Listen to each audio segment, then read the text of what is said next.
Chapter 161, Ember Claw Group. Alex wipes his mouth with the back of his hand, stands up slowly, and walks toward their table.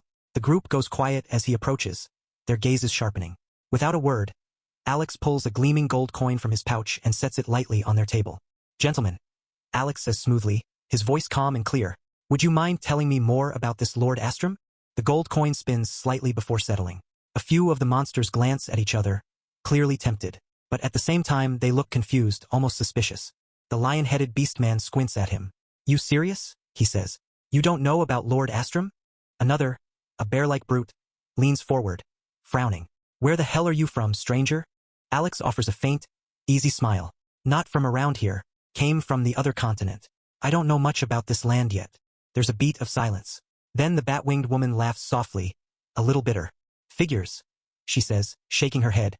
"Only someone from outside wouldn't know. Most folks here wouldn't even dare say his name so casual." The lizard man snorts, picking up the gold coin and tossing it once in his hand before tucking it into his belt.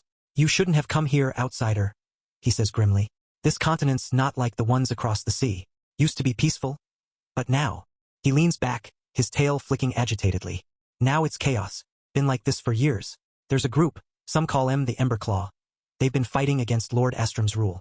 Little skirmishes, assassinations, attacks on supply routes. Real thorn in his side. But," the lion-headed man cuts in, his voice dropping to a rough whisper, "that ain't the scary part." Alex raises an eyebrow. "Go on."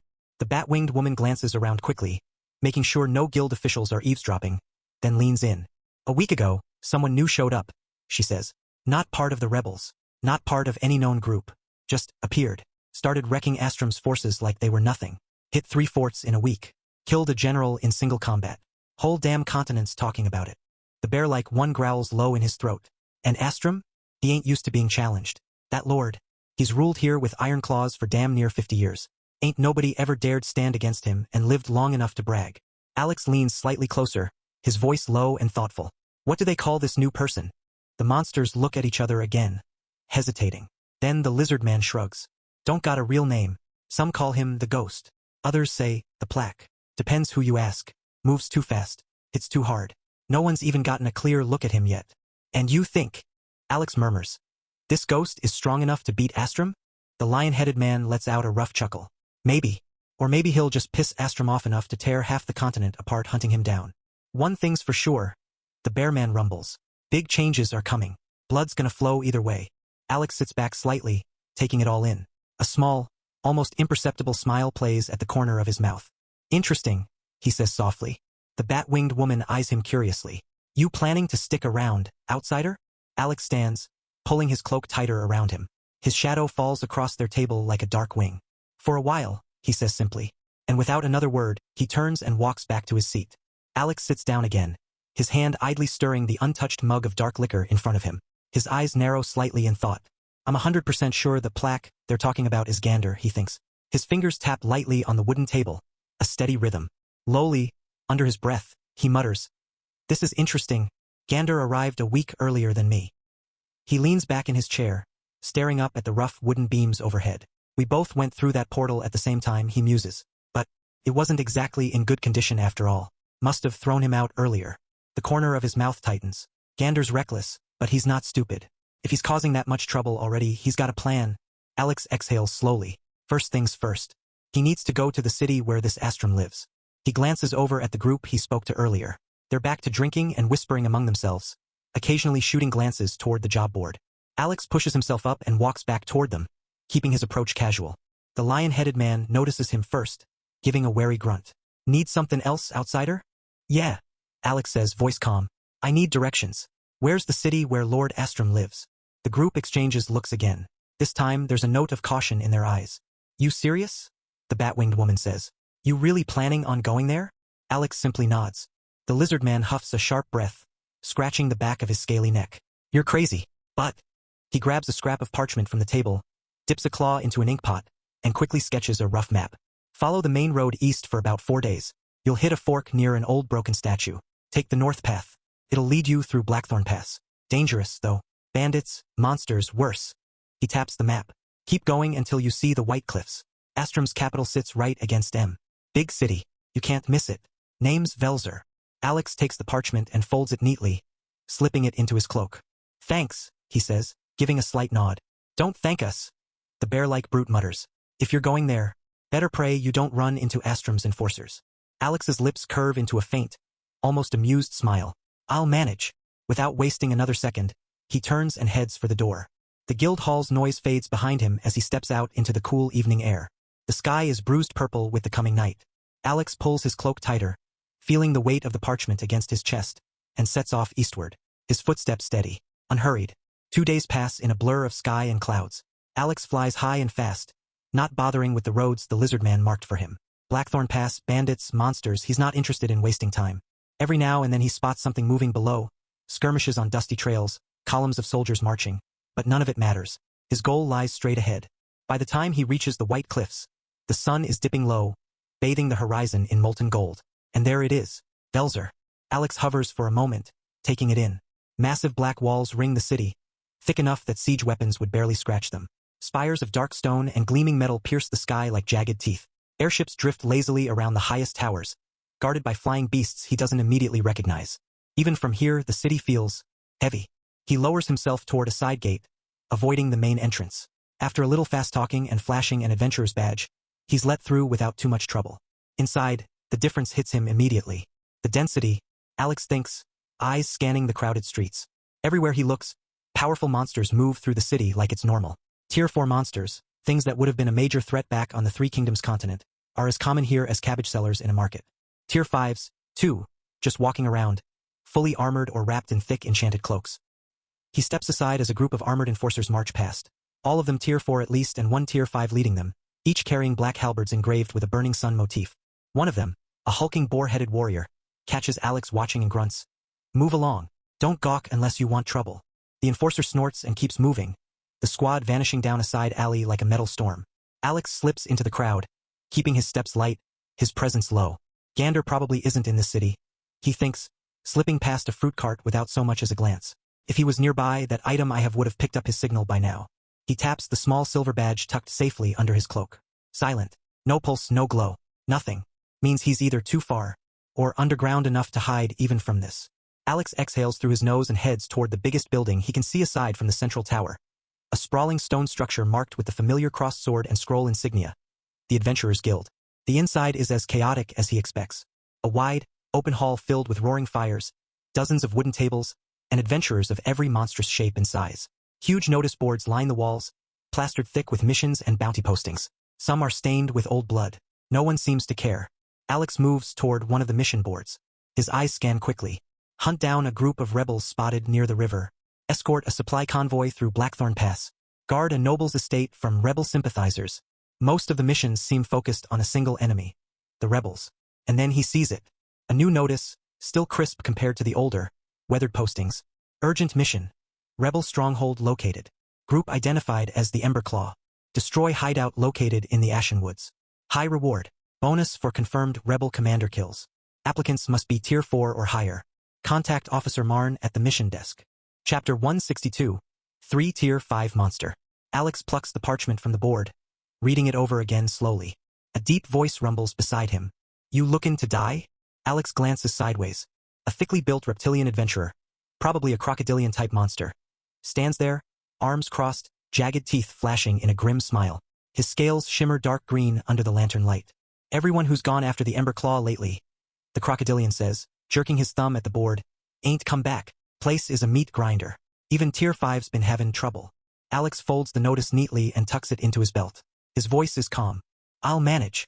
The crocodilian chuckles, a dry, rattling sound. Suit yourself. You got guts. Maybe no brains, but guts. Alex tilts his head slightly. You know anything about this hideout? The reptilian scratches his snout thoughtfully. Only that the Ashen Woods ain't right anymore. Used to be just another forest. Now, magic's thick in the air. Real bad stuff. Word is, the Emberclaw's been diggin' in deep. Traps, sentries, wards. The usual rebel shit. But worse. He leans in slightly, lowering his voice. And rumor is, they got a new leader. Some real nasty piece of work. Strong. Real strong. Even the enforcers are nervous. Alex's eyes narrow slightly. New leader? The crocodilian pulls away, laughing. Anyway, good luck. If you come back in one piece, drinks are on me. Alex offers a faint smile. I'll hold you to that. Alex stands at the entrance to the Ashen Woods. Gray mist clings low to the ground, swirling in unnatural patterns as if alive. The trees loom tall and skeletal, their bark blackened like charred bone. The air itself feels wrong, heavy, thick, almost oily against the skin. Whispers drift between the branches, soft at first, then growing louder the deeper he peers inside. Alex watches the forest quietly, his cloak fluttering lightly in the cold, stagnant breeze. What that crocodilian said, he thinks, eyes narrowing. It's even worse than he made it sound. The soil at the forest's edge is a sickly, grayish-black, cracked like dying skin. Strange fungal growths sprout along the roots, pulsing faintly as if breathing. Farther in, he catches glimpses of moving shadows, things that shouldn't even exist, twitching and shuffling between the trees. Most people would have turned around already, maybe even run. Alex simply steps forward, unbothered. He raises his left hand briefly, feeling the cool, subtle weight of the null ring resting against his finger. A divine artifact, small, unassuming, but utterly priceless. With it, curses, poisons, diseases, even most magical corruption under divine tier, wash off him like water against stone. Alex exhales once, steady, and walks straight into the mists. Immediately, the unnatural pressure tries to settle on him. Claws of invisible sickness reaching for his mind, his body, his spirit. But the null ring flashes a faint pulse of silvery light. The poison seeps away. The curses crackle and vanish. The diseased air splits harmlessly around him. Nice try, he thinks, pushing deeper. His senses stay sharp. Even though the corruption can't touch him, the dangers here are still real. Physical traps, ambushes, enemy scouts. And if the Emberclaw rebels have fortified this place, then they're bound to have monsters loyal to them lurking somewhere close. Minutes pass. The mist curls tighter around Alex, muffling even the sound of his own footsteps. Then a flicker of movement. Alex's body shifts instinctively. A sharp blur cuts through the mist, fast, aimed straight for his throat. A blade? A claw? Alex's hand moves even faster, snapping up and catching the strike effortlessly. It's a clawed hand, thick with scales, the owner hidden by the haze. The impact rattles the air, sending a small shockwave through the fog. Alex doesn't even flinch. A low growl follows, and from the mist, two more figures burst forth. One from the left, another from above. No hesitation, no words, just clean, practiced violence. 3 Tier 5. He can feel it in the pressure of their auras, heavy and vicious.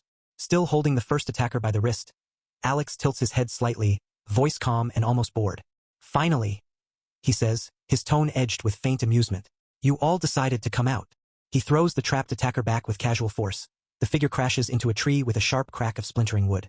Alex straightens, brushing invisible dust from his cloak. His crimson eyes gleam faintly in the dim light. I was getting bored out here, he adds, voice carrying through the mist like a blade.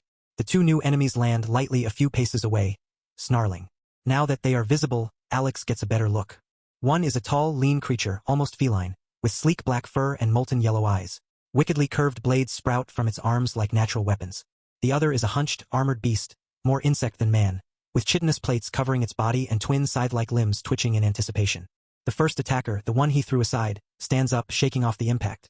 It's a reptilian, larger than the crocodilian at the guild, with horned scales and a whip-like tail lashing behind him. All three radiate killing intent. All three are staring at Alex with open hostility. You shouldn't have come here. The feline one growls, voice rough like gravel. The insectoid creature clicks its mandibles together in agreement, the sound sharp and rapid. You walked into your grave. The reptilian hisses, baring rows of serrated teeth. Alex rolls his shoulders once, a slow, deliberate movement. The null ring gleams dully on his finger. Alex lifts a hand lazily, as if brushing aside their threats. Well, he says, voice light, I'm not really here to fight you guys. The three monsters stiffen slightly, exchanging quick glances through the mist. Alex's faint smile widens a fraction. In fact, he continues, I was thinking, maybe I could join your good deeds. Do my part for the cause. For a moment, there's only the whispering mist and the low rasp of breathing. The feline monster narrows its molten eyes, studying him. You really want to join us? The feline asks, voice still guarded but tinged with curiosity. Alex shrugs easily, as if the idea is the most natural thing in the world. Before he can answer, the reptilian snarls, tail lashing hard against the ground. Stop with your nonsense. He snaps, venom dripping from every word. If you really wanted to join us, you wouldn't come sneaking around here. Alex raises an eyebrow, playing along. Oh, he says smoothly. And why is that? The reptilian's eyes flash with anger. He steps forward, claws flexing. Why would I tell you? He growls, voice low and dangerous. Alex chuckles under his breath. A soft, amused sound that seems to mock them without effort. The mist coils tighter, the tension thick enough to cut. Alex tilting his head slightly, His crimson eyes gleam in the swirling gloom. You really should be more welcoming to potential allies. The insectoid monster hisses sharply, scythe-like limbs twitching, but says nothing, watching, waiting. Alex lets the silence stretch a moment longer, feeling the weight of their suspicion, their barely restrained aggression. Good, let them think he's just another fool. It'll make everything easier. He smiles again, calm, easy, dangerous. Well, he says lightly, if you won't tell me, I'll just have to find out myself. The reptilian roars, lunging first, a blur of muscle and scale, claws flashing. Alex doesn't even move from where he stands. He lifts a single hand, catches the reptilian's wrist mid-swing. The momentum dies instantly, as if the larger monster slammed into an immovable wall. What? The reptilian snarls, eyes wide with shock. Before he can process it, Alex twists sharply. There's a wet crack as the reptilian's arm dislocates at the shoulder. He screams, staggering backward. The feline is faster, darting in with a blur of black and gold, twin arm blades aiming for Alex's neck and heart. A clean strike, but Alex steps aside with a casual sidestep, letting the blades whistle past harmlessly. His hand flicks out, a slap, almost lazy. The feline is sent flying sideways like a ragdoll, slamming into the ground hard enough to leave a shallow crater in the soft, corrupted earth. The insectoid hisses in alarm, scythes gleaming as it charges, its movements sharper, more careful. Alex watches him come with mild interest. You're the smart one, huh? He murmurs. The scythe-armed monster slashes at his midsection in a deadly arc. Alex lets it get close. Too close, then pivots slightly, grabbing the scythe arm just as it passes. He yanks. The insectoid's body lifts off the ground with a shocked click, and Alex hurls him headfirst into a nearby tree. The impact splits the trunk in two, sending splinters flying through the mist. The forest goes eerily still for a moment. Alex straightens his cloak with a small tug at the collar, not even breathing hard. The reptilian groans on the ground, cradling his mangled arm. The feline struggles to rise, blood dripping from his mouth. The insectoid twitches among the broken remains of the tree, dazed. Alex steps forward leisurely, his boots barely making a sound against the corrupted soil. His crimson eyes sweep over the three, indifferent. That's it, he says, almost disappointed. I was hoping for at least a warm-up. The reptilian grits his teeth, forcing himself upright, tail whipping the ground in frustration. What the hell are you? He snarls, voice shaking with rage and a hint of fear. Alex tilts his head slightly, considering the question. I'm a tier 5, he says mildly, brushing a speck of dust from his glove. Same as you. Chapter 163. Commander Lathar. The reptilian stares at him, disbelief tightening his features. Blood seeps from the corner of his mouth as he growls low, eyes burning. There's no way, he spits. You're just a tier 5? No tier 5 can do that. No one beats us this easily. The feline, still on one knee, wipes blood from his chin and glares at Alex. You're hiding something. Alex's gaze sharpens. The casual air slips away like a dropped mask. He steps forward slowly, the mist parting for him, and his voice loses its playful edge, now cold, level and edged with steel. I don't care what the three of you are thinking, he says quietly. Whether you believe me or not doesn't matter. What does matter is that I offered to join you. The insectoid monster, still half-lodged in a splintered tree, clicks its mandibles rapidly. Why? It rasps. You came from the Adventurers Guild. That quest, the one you took. It's a trap. We made it. For adventurers like you. Alex stops just a few paces from the reptilian, who instinctively flinches under his gaze. I figured, Alex says. His voice is calm, almost disinterested. But something in his presence presses down like a storm front. Cold, crushing, unavoidable. You put up that notice to lure fools in. Pick off the strong ones. Keep the guild off balance while your faction grows in the dark. The reptilian bares his teeth again, though there's hesitation now. Yeah, and it worked, until you showed up. Alex sighs, almost theatrically, then shrugs. Then take it as a gift. I walked into your trap, and I'm still offering to join you. Doesn't that say something? The three monsters glance at each other. They're bruised, bloodied, shaken, and not just physically. The feline narrows his eyes again. Why? What do you want from the Emberclaw? Alex's answer is simple, quiet. Information, access, and a person I want to meet. He smiles faintly, not kindly. In return, you get me. Silence stretches between them, thick, uneasy. Then, after a beat, the insectoid clicks softly. We'll have to bring you to the commander. Alex's smile deepens just slightly. Perfect, he says. The three monsters turn without another word, leading Alex deeper into the mist-choked forest. Branches creak above. The scent of decay hangs thick in the air. As they walk, Alex keeps his tone casual. I want to ask something, he says, gaze forward. Do you guys know anything about someone called the Plaque? The new one who's been fighting your enemies lately. The feline glances over his shoulder, ears twitching. The Plaque, huh? I've heard the name. Been getting thrown around lately in the whole continent. The reptilian grunts. Yeah. Our leaders issued a standing order. If any member spots him, they're to try and invite him to the headquarters. Doesn't matter if he's guild-affiliated or not. The insectoid adds with a dry click. Last thing I heard, he fought Astrum and survived. That makes even the air seem to pause. The insectoid turns his head slightly. Only our leader can face Astrum and walk away. For that guy to do it.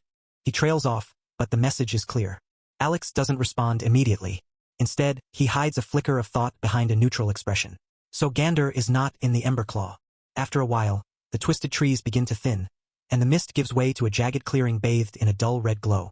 Embedded into the side of a rocky hill is a structure. Not made of stone or wood, but of some blackened organic material, like bones fused with metal, pulsing faintly with energy.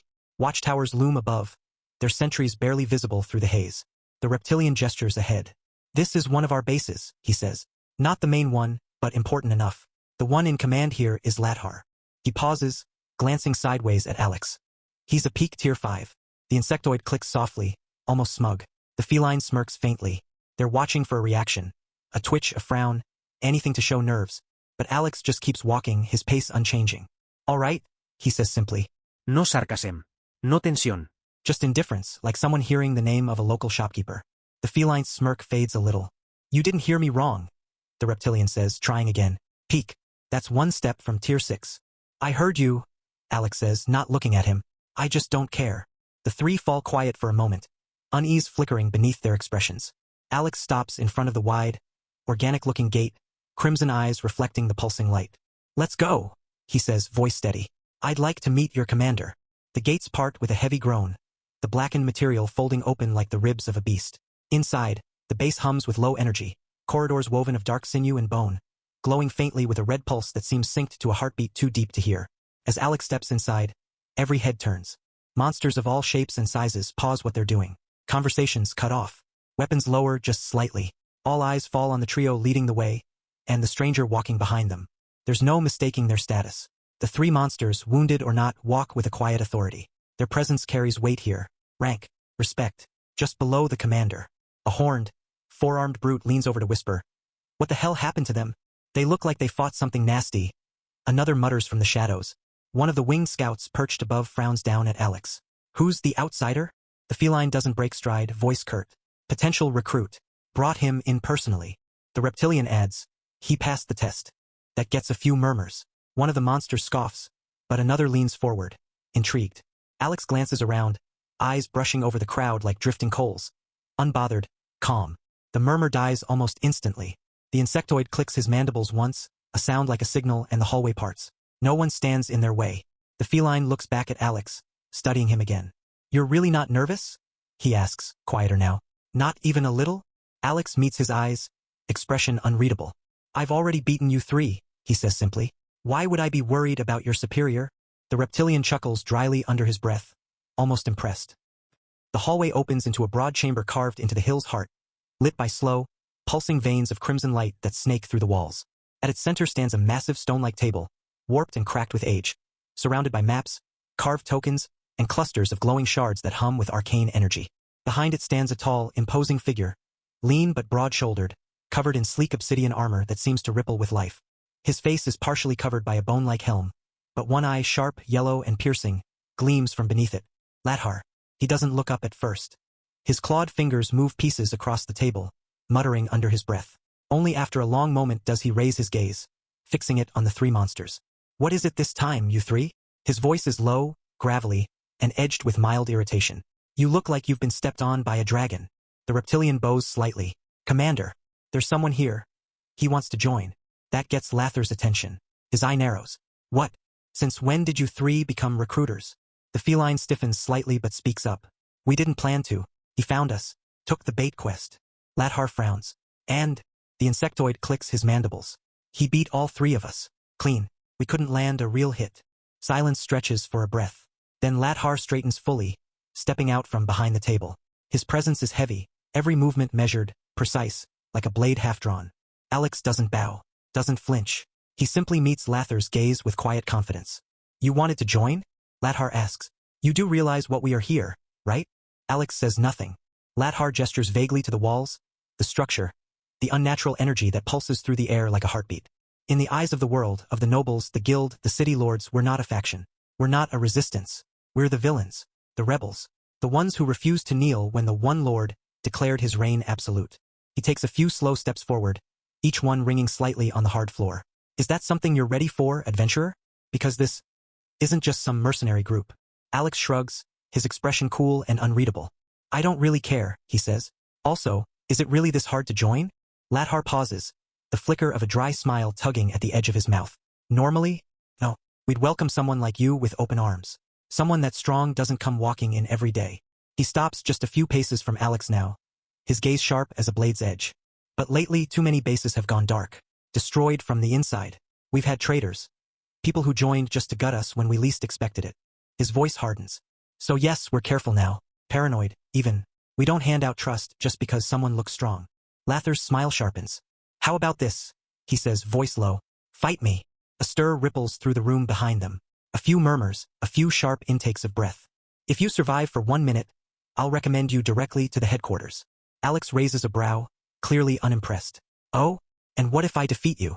That draws a short laugh from Lathar, deep, amused, almost predatory. Defeat me? He echoes, clearly entertained. You're bold. I like that. He tilts his head slightly, stretching one armored shoulder.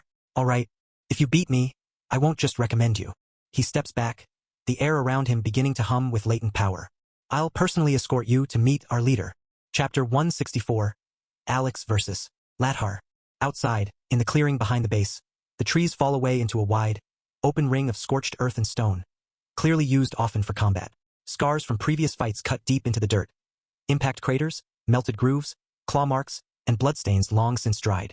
A crowd is already gathering, drawn by word of the challenge. Dozens of Ember Claw members form a loose circle around the clearing's edge.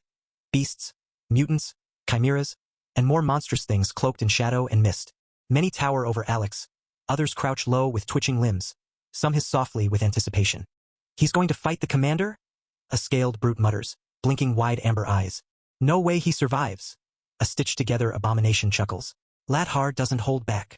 Still, says a feathered creature with glowing orbs for eyes. Gotta give him credit. Takes guts to stand up to a peak tier 5. One of the winged scouts leans down from her perch on a skeletal pillar, murmuring, either he's insane, or he's really a real deal. A thin-limbed wraith near the front smirks, smoke curling from its shoulders. I hope he lasts longer than the last idiot who tried. That guy didn't even last 15 seconds. The original trio, reptilian, feline, and insectoid, stand off to the side, nursing their injuries, eyes fixed on the center. Lathar steps into the center of the clearing. His obsidian armor glints under the pale red glow, and the ground subtly cracks beneath each of his slow, deliberate strides. He stretches his neck with a pop, then rolls his shoulders as faint, flickering strands of crimson energy rise around him like coiled fire. I won't kill you, he says, tone even. But don't expect me to play nice either. Alex steps into the circle across from him, calm, relaxed.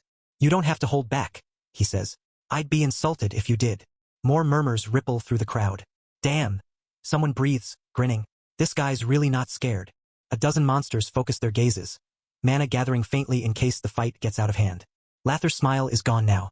His stance lowers, sharp and precise, fingers flexing once like talons. Alex takes one step forward, then another, measured, quiet, calm. With a flick of his wrist, his sword materializes into his hand. Sleek, dark metal edged in a faint shimmer of power. It's a tier 5 weapon, sharp, responsive, balanced perfectly to him. He could have used the tier 6 blade in his inventory. But what's the point of swinging a sword you can't wield properly? This one will do just fine. The air around him stills, and then, so subtly it barely registers, his aura shifts. He doesn't shout incantations. There's no dramatic gesture or glowing glyphs. Just a breath, a blink, and 5 buff skills stack silently across his body. Speed, reflexes, precision, durability, strength. Lathar's eyes narrow the instant he senses it. Not clearly, just a flicker, a wrongness in the rhythm of the air. Did he just? His mind clicks into high alert. That wasn't just one skill. He watches Alex closely, jaw tight behind his helm. The flow of mana isn't loud or sloppy. It's razor tight, folded in on itself, like a seal forged to suppress even the trace of presence. Most of the crowd doesn't notice a thing. They just see a guy holding a sword. But Lathar? He feels it. 1 buff skill is manageable. 2 is impressive. 3 is dangerous. But 5, possibly more. And all cast silently, without a single chant or tell. He squares his stance, eyes sharp now. Serious. Hey! He mutters under his breath, just loud enough for Alex to hear. 5 buff skills. Maybe more. You hiding a 6th one too? Or are you just showing off? Alex tilts his head slightly. You counted. I guessed. Ladhar exhales slowly, drawing power into his limbs, armor humming in response. I just felt a chill, that's all, he says. Been a long time since someone gave me that. He cracks his knuckles, the energy around him coiling tighter, heavier. This is gonna be interesting. A heartbeat passes. Then Ladhar moves. No warning, no call-out. Just a blur of motion as he surges forward. Water coalescing around his right arm. It twists mid-air, hardening into a spiral lance of deep blue mana that pulses with chilling pressure. Tier 4 skill, Torrent Fang.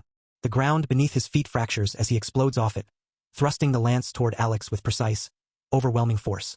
A roaring burst of compressed water tears through the air like a jet engine, sharp enough to pierce enchanted steel. But Alex is already moving. His body shifts to the side fluidly, not dodging, meeting the blow. Mana flares around his blade as he slashes upward in a swift arc, coated in flickering orange light that radiates intense heat. Tier 4 skill, Flame Rend. Steel meets water. A thunderous crack erupts as the two elements collide, fire hissing violently against Lathar's spiraling lance, the impact erupting in a blinding flash of steam and flame. The shockwave detonates outward, hurling dust and debris into the watching crowd. Several monsters stumble back, shielding their faces. A few lose their footing entirely. Shit! Back up! Back up! The ground groans and splits beneath the clash. The air warps from the pressure. For a moment it seems even, but then Ladhar grits his teeth, his lance faltering, cracking apart from the center. Alex's blade doesn't just cut. It devours the opposing skill, heat roaring up the length of the water construct and disintegrating it from the inside. With a sharp twist of his wrist, Alex snaps the remnants of the skill apart and steps in close. His blade coming within inches of Lathar's chest before the commander leaps back, boots skidding hard across the stone. Silence ripples through the clearing. Ladhar glances at his gauntlet scorched. His arm trembles slightly from the force of the rebound. You overpowered my tier 4 skill, he says, voice low, more surprised than angry. Alex lowers his blade just a fraction, face unreadable. You gave me an opening. You met water with fire. You should have been overrun. Alex shrugs. Fire's just what I felt like using. A flicker of surprise crosses Lathar's eye. You can use more than one elements? I can, Alex answers simply. Another stir spreads through the crowd. Did he just? No wonder he's cocky. Ladhar rolls his shoulders, the armor creaking slightly as mana flows faster now beneath his skin. Then I'll stop holding back, he says, his tone finally darkening. The moment Ladhar speaks those words, I'll stop holding back. The temperature plummets. The air thickens with moisture. Mana condenses so sharply it hums, like vibrating glass. The sky above the clearing darkens, clouds swirling unnaturally fast, pulled by the raw gravitational force of magic gathering around Ladhar. Tier 5 skill, Abyssal Flood. Water surges out from beneath his boots, not from the ground, but seemingly from nowhere. A rising wall of black-blue liquid that moves with impossible force. It churns like a living tide, arcs of lightning crackling faintly across its surface. The watching monsters fall silent.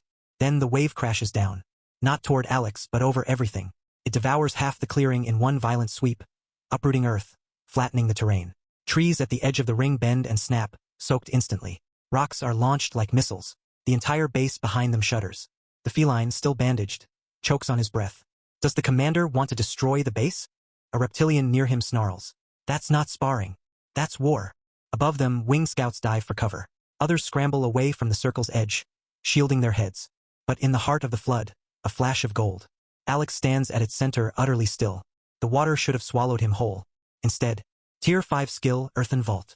The ground beneath his feet erupts upward, massive slabs of stone forming a rotating shield that splits the incoming tide. Water slams into the barrier, but the rock holds firm, reinforced by a second ripple of elemental energy that pulses outward from Alex's feet. Tier 5, Lightning Bind. A high-pitched crack pierces the sky as lightning rips through the remaining water, splitting it like a jagged scar across the battlefield. The deluge collapses into vapor, and the swirling torrent loses form, shattered by precision, counter-element, and sheer will. At the edge of the field, the 3 Tier 5 monsters instantly react. Barrier now! Snarls the horned, 4-armed brute. A shimmering dome of force snaps into place around the 2 fighters, cutting them off from the crowd. Arcane sigils spiral outward, carving glowing lines across the boundary. The air inside compresses, locking their powers in place. Contain them, the insectoid mutters, clicking his mandibles. If either of them unleashes another Tier 5 skill, we'll lose half the base. Within the dome, the storm settles. Alex stands tall amidst the mist and fractured ground, lightning still arcing faintly around his arms. His gaze fixes on Ladhar, who now breathes hard, one knee bent slightly to brace against the recoil of his last attack. His armor is scorched in patches. Cracks web across his right pauldron. His hands tighten into fists, but he doesn't rush. He watches, judging. Then, Alex exhales slowly. "Let's end this right now," he says calmly. Lathar's spine stiffens at the tone. Not angry, not taunting, just final. Then, without warning, Alex vanishes. No flare of mana, no chant, just gone. Flash step. Alex reappears 10 meters away, his back to the mist. 3 distinct ripples of pressure flare in the air around him. He isn't attacking. Not yet. Instead, he lifts his hand and conjures. Not with a flourish, not with an incantation. Just will. Mana parts the air like blades, and 3 glowing skill sigils emerge, hovering behind him like looming constellations. Chapter 165. Varith, leader of the Emberclaw group. Each one is tier 5. Each one radiates an overwhelming elemental presence that makes even the barrier hum in warning. The first sigil blazes gold-red with roaring heat. Tier 5 skill Solar Break. A sun-like orb begins forming at its center, pulsing violently with compressed fire and light. The very air around it distorts. The second sigil crackles with chaotic arcs of white-blue lightning. Tier 5 skill Thunder Crown. Bolts flicker outward, coiling around Alex's body like living serpents, his aura flashing with electrical rage. The third, dark green and earthen, its center swirling with gravity-defying shards of stone and crystal. Tier 5 skill, Gaia's Edge. The ground trembles beneath them as jagged spears of earth rise silently, poised to strike at command. Alex doesn't say a word. He just looks at Ladhar. The commander stares at the 3 sigils, his jaw tight, sweat rolling down his brow despite the cold. He takes one step back, then another. His body stiffens.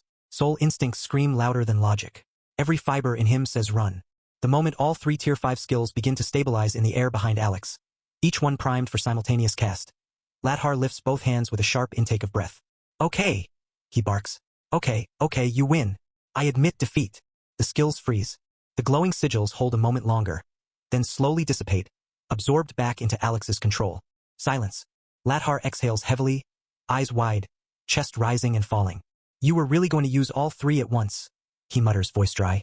Alex gives a faint shrug. "You said don't expect you to play nice." A long pause. Then, Ladhar lets out a quiet, incredulous laugh. "That wasn't nice. That was insanity. If you'd fired those off at once." Not even ashes left. The barrier drops. Gasps and murmurs ripple through the watching crowd. Monsters stare in stunned silence. The feline gapes. Did the commander just give up? The insectoid twitches nervously. That wasn't a spar. That was a display of power. One of the scouts mutters. 3 tier 5s at once. No chant. No strain. The feathered oracle bows her head slightly. This Alex is not someone you measure by rank alone. Back in the ring, Ladhar walks over and claps Alex's shoulder, still catching his breath. Shakes his head. "Although I'm seriously impressed. You conjured 3 tier 5 skills simultaneously, and not just junk skills either. Each of those was lethal on its own." Alex says nothing, simply returning the nod with a calm, unreadable look. Ladhar continues. "I fought monsters, assassins, even a damn storm elemental once. But I've never seen someone cast like that. No chant, no delay, no instability. That's not normal. That's surgical."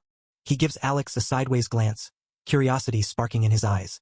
"Honestly, I want to ask how the hell you pulled that off. What kind of training are you working with? But I'm guessing you don't feel like sharing." Alex's expression barely shifts. "I can't." Alex thought. "Even if I wanted to, I couldn't teach it to others. After all, it's not training. It's just the system being different." Ladhar smirks. "Yeah, thought so." He straightens up, his tone turning brisk again. "Anyway, we need to move. If you're still set on meeting the leader, this is the moment. You won my respect, and everyone's attention. That's enough to grant you an audience, no questions asked." He gestures for Alex to follow, turning toward the edge of the clearing. The crowd silently parts for them, watching with a mixture of awe and wariness. Ladhar leads him to a shadowed alcove behind a cluster of fractured stone pillars. Embedded in the ground is a circular platform, etched with glowing runes pulsing faintly with teleportation magic. He steps onto it, motioning for Alex to do the same. "Teleport gate to the main base," Ladhar explains, placing a hand against one of the sigils. "Takes us straight to the main base. The leader doesn't like wasting time, and trust me, after what you just showed, he'll want to see you immediately." Alex steps onto the platform beside him, and the air begins to hum. With a low pulse of energy and a flash of light, the teleportation sigils activate, and they vanish. Shortly after, Alex finds himself engulfed in a swirl of color and pressure, like being squeezed through a tunnel of raw mana. Then, with a subtle pop, the world stabilizes around him. He blinks once. They're standing in a vast, domed hall flooded with movement and light. Crystalline panels line the ceiling, refracting sunlight into cascading rainbows across the marble-like floor. Dozens of teleportation circles line the perimeter, each one flaring to life every few seconds as people and creatures appear or vanish. Alex's eyes flick across the crowd. A group of scaled warriors stride past, speaking in sharp, guttural tones. A cloaked elf sorcerer adjusts her staff, flanked by a floating eye construct. 2 insectoid guards check credentials at a security post. A horned merchant hawks glowing artifacts from a floating stall. It's organized chaos. Lathar steps forward, motioning loosely with a gloved hand. "Welcome to our main base's teleportation station," he says. "This is one of the busiest hubs of the city. Military, trade, even research all flow through here." Alex's gaze lingers on a pair of children, one an elf, one feline, racing past with small rune satchels, laughing. Lathar notices and adds, "Yeah, it's not just monsters here. We've got beastkin, demi-races, synthetics, you name it. This isn't some war camp. It's a city." Alex studies the flow of people. "You're not just surviving out here. You're thriving." Lathar grins. "We don't have the luxury of falling apart. Not with the world the way it is. Our strength comes from unity, forced or earned." They continue walking through the bustling hall, footsteps echoing over smooth stone as the shifting crowd gives them a wide berth. Looking around, Alex finally speaks. "With how open your main base is, you're telling me this Astrum guy still doesn't know where it is?"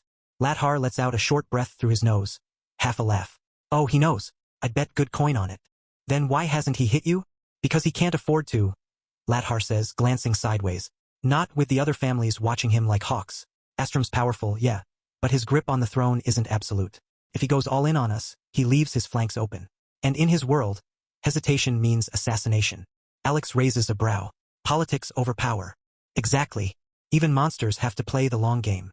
They exit the building, stepping through a broad archway framed by living crystal vines. The light outside is warm, but filtered, diffused by mana-rich air. What greets Alex beyond the threshold is a sight he doesn't quite expect. A massive, multi-tiered city stretches before them, alive with movement and layered architecture. Structures of glass-like stone and glowing metal rise in elegant arcs. Sky rails weave between towers. Hovering platforms drift lazily in the air. Trees grow along rooftops and in vertical gardens, coexisting with magic tech arrays and rune lanterns. The city pulses with both nature and design. Vibrant, alive, and unmistakably advanced. Alex pauses, taking it in. Though it's not as grand as his own capital in sheer scale or royal opulence, in terms of harmony, infrastructure, and cultural mix, this place is something else entirely. Compared to the cities in the Three Kingdoms, Alex thinks, this is 100 times more advanced. Lathar watches his expression, a hint of pride in his voice. "Not bad, huh?" Alex nods slowly. "It's more than I expected." "Good. You'll want to remember that feeling." Lathar starts down a curved path toward a looming central tower in the distance, flanked by shimmering barriers and guard sentries. They approach the central tower, taller than any structure Alex has seen in this city. Its surface gleams like obsidian, etched with glowing veins of mana that pulse in rhythm, as if the building itself breathes. Guards step aside silently as they near, and a wide, rune-locked door begins to open without a word.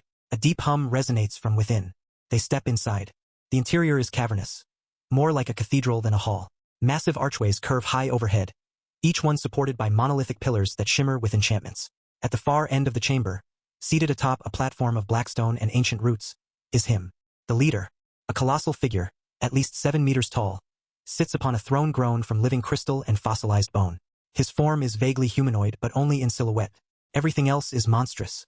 Thick armor-like scales cover his body, a dull, volcanic black with cracks that glow faintly like magma. His arms are long and built like siege weapons, ending in taloned claws. A flowing mane of dark crimson energy drapes behind his head like a burning cape. Horns spiral from the sides of his skull, and his eyes, molten gold, sharp as blades, fix instantly on Alex. The air grows heavier. The entire chamber reacts to his presence. Mana thickens. Light dims. Even the floor seems to tense under his gaze. Lathar bows his head, kneeling with one fist pressed to the ground. Alex doesn't kneel. The leader's voice rolls across the chamber like distant thunder, low and heavy. "Lathar, you're here. Has something gone wrong?" Lathar lifts his head, his voice steady. "No, my lord. Nothing's wrong. I bring someone exceptional." The molten gold gaze shifts, locking fully onto Alex. Lathar rises to his feet, glancing once at Alex before turning back to the throne. "This is Alex. He approached our outpost, asked to join. But he made a request. He wanted to see you personally." A rumble rolls through the air, not quite a growl, not quite speech. The leader's presence sharpens. Chapter 166. Varid Hollow. "So you brought him here, simply because he asked?" No. Lathar hesitates, then chuckles bitterly. "I challenged him to a duel. If he could defeat me, I'd grant the audience. He straightens his posture, jaw clenched. And I was defeated, he says bluntly. Utterly.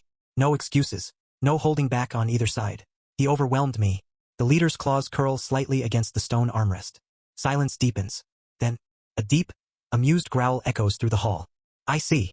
The leader rises slightly from his throne, his immense form casting shadows that ripple like heat haze. He steps down from the platform with the weight of a collapsing mountain, each footfall thudding with restrained force. His aura expands, brushing against Alex like the edge of a storm. I am Vareth, he says, the name vibrating the walls, leader of the Emberclaw group, and the only reason this city still breathes while the world crumbles.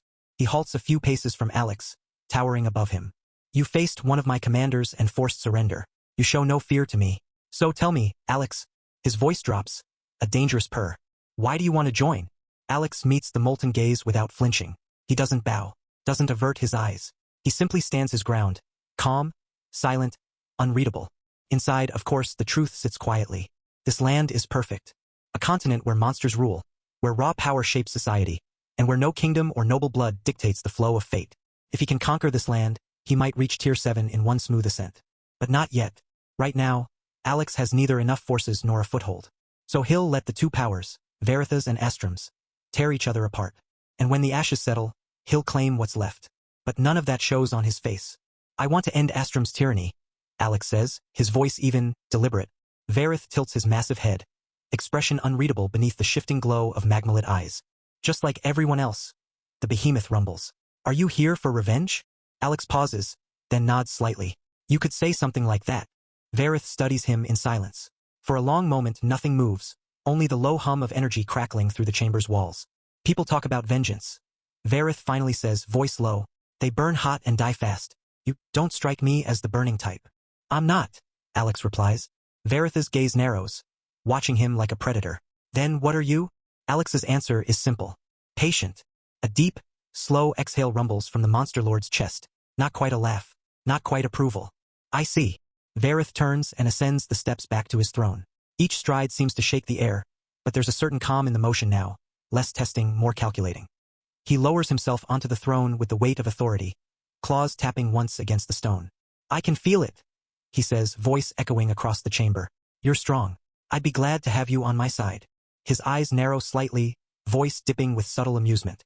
But people like you don't take orders well. That's fine. I prefer my blades sharp and self-guided. He shifts his gaze to Lathar. Lathar, as punishment for your loss, you'll serve under Alex, for a period. Lathar's brow twitches, but he doesn't argue. He bows his head. Understood, my lord. Vareth says flatly. Alex, you'll guard the sector Lathar commands. It's a contested region. Dangerous, unstable, but important. His gaze cuts between them. Is that a good arrangement for you? Alex doesn't answer right away. He simply lets a faint smirk tug at the corner of his lips, just enough that Vareth might catch it, but not so bold it's disrespectful. So that's how he wants to play it. Alex knows what this is. Vareth isn't just handing over authority. He's planting Lathar to monitor him. A watchdog dressed as a subordinate. It's clever. But Alex doesn't care. He's not here to hide. That works for me, Alex says smoothly. Vareth leans back. Lava-lit cracks along his arms pulsing with subtle heat. Then it's settled. Lathar, you answer to Alex for now. Alex, you hold that zone. Keep it from falling. He lifts one massive claw. And don't die. That would be disappointing. Alex and Lathar step out of the obsidian tower, the thick mana-saturated air outside feeling almost light by comparison. The door behind them seals shut with a low hum. Lathar immediately exhales hard, dragging in a fresh breath like he's been underwater for minutes. Phew! He shakes his head. You really are something else. Alex glances at him without slowing his stride. Lord Vareth just flared his full aura at you, and you took it like it was nothing. Lathar says, still half in disbelief. Meanwhile, I was standing there feeling like I was about to sink into the floor. Alex shrugs. Then you need to train your mental fortitude. Lathar scoffs, smirking. Mental fortitude doesn't mean much when it feels like the sky's about to crush you. Then get stronger. Ha! Lathar grunts. Easier said than done. They pass under the archway again, re-entering the layered city. The sounds of activity, distant chimes, hovering skiffs, the hum of mana rails, filter back in. So, Lathar says, hands slipping into his coat pockets. Want to head back to the base now? After all, you're the commander now. Alex looks ahead calmly. What if I said, even though I'm the commander, you keep doing what you were doing before? Lathar stops for a beat, blinking, then sighs dramatically. And here I was, thinking I'd finally be free from all that paperwork and patrol logistics. Alex lets the smallest smile touch his lips. You're still free. Oh yeah. Lathar raises a brow. How's that? You're free to complain while doing it. Lathar groans, rubbing the back of his neck. Damn. This is gonna be a long few weeks. Alex walks a few more steps, then glances sideways at Lathar. Is there a place here where I can buy information? Lathar doesn't even blink. There is. Just follow me. No questions. No curiosity. He simply turns and starts walking down a side path that curves along a lower-tier bridge. The wind shifts slightly, thick with the scent of burning minerals and ozone. Alex keeps pace beside him. You're not going to ask what kind of information I want? Lathar snorts. I've seen enough today to know asking questions around you just wastes breath. Alex gives a faint nod, approving of the answer. The streets get narrower as they descend, less polished. The floating lights are dimmer here, the air heavier. Not many people pass by, and those who do keep their heads down. This part of the city, Lathar says quietly, belongs to those who know how to listen and sell what they hear. They turn a corner, and a squat building made of blackstone and shimmering bone glass looms into view. No signs, no guards. Just a single red thread tied to the doorway, swaying with unnatural stillness. This is it, Lathar says, then pauses. You go in alone. Standard protocol. They don't like guests coming in pairs. Alex steps forward, placing a hand on the door. It doesn't open at first. Then a subtle click sounds, and it eases inward with a whisper. Lathar leans back against the wall, arms crossed. I'll be out here when you're done. Try not to pick a fight with the walls. Alex disappears into the shadows beyond the doorway without a word. Some time passes. The door hisses open again. Alex steps out. His expression hasn't changed, but there's a faint shift in his presence. Something sharper, more focused. Tucked under one arm is a rolled-up parchment sealed with a rune lock, and his other hand tucks away a thin metallic slip into his coat. Lathar straightens from the wall. So, got what you wanted? Alex nods once. Everything I needed, including this. He holds up the rune-sealed map for a second. Full topographical record of the continent. Territory divisions, mana concentrations, fault zones, even hidden routes. Lathar whistles low. Expensive. Alex's tone is flat. Worth it. They fall into step again, heading back toward the lift line that snakes up to the main levels. So what now? Lathar asks. We heading back to base? Alex shakes his head. No. I need to go somewhere first. I won't be joining you. Lathar stops walking, blinking. You're leaving already? Alex turns to face him. Just for a while. Lathar exhales slowly, then digs into a hidden pocket in his belt. He pulls out a small obsidian token etched with a glowing red claw mark and flicks it toward Alex, who catches it effortlessly. Here. That's a key. You can use any teleportation station that's under Emberclaw control. Alex studies the token for a moment before slipping it into his coat. Thanks. Lathar gives him a half smile, almost reluctant. Don't thank me. Just don't die wherever you're going. I don't want to have to explain that to Lord Vareth. Alex smirks faintly. I don't die easily. Alex watches him go, then turns toward the nearest teleport node, the token already warming in his hand. He has what he needs. After some time studying the map, Alex decides to head for the teleportation station. The route is clear now. The place he's going? Barad Hollow, the last known location where Gander known as the Plague was seen. A rift-scarred valley lost in obscurity, nestled between shattered cliffs and tangled ley lines. No formal factions claim it because none can hold it. He mutters under his breath, more to himself than anyone listening. So that's where you went. The thought lingers. This Astrum guy's forces are quite capable to corner Gander like this. Chapter 167. Karwal and Tandu. The teleportation platform activates with a sharp pulse of mana, the sigils beneath Alex's feet flaring with blue-white light. Then, silence. Stillness. Pressure like slipping between folded dimensions. And he's through. Alex steps out into a dim, circular chamber. Not ruined. Not dusty. The walls are clean, lined with obsidian plating veined in living mana circuits that pulse gently beneath the surface. New construction, or at least maintained. He glances around. The room is built into stone, but reinforced with ether-treated steel. The air filtered and dry. No welcome committee. No sensors flaring in alarm. Just an automated presence that registers his arrival and logs it silently into a nearby console. Smart. Alex mutters, stepping off the pad. No direct connection to the network. Just a controlled endpoint. The Emberclaw group can't link directly to other cities. Their teleportation grid is cut off from everyone, either by necessity or strategy. Which means this station was built quietly, likely without permission, bypassing Astrum's surveillance net. He walks to the door, no obvious handle, no keypad. It opens with a whisper as the rune token still resting in his coat pulses once. The door slides open with a soft hiss, revealing the outside world. Alex steps out into dense forest. The shift in environment is immediate. Cooler air. The churring of unseen insects. Filtered light breaking through thick, moss-covered branches. It's quiet, but not lifeless. The teleportation chamber behind him blends seamlessly into a mound of earth and stone, like part of the forest itself. He glances back once to make sure it seals itself properly. Then he pulls out the map. Let's see.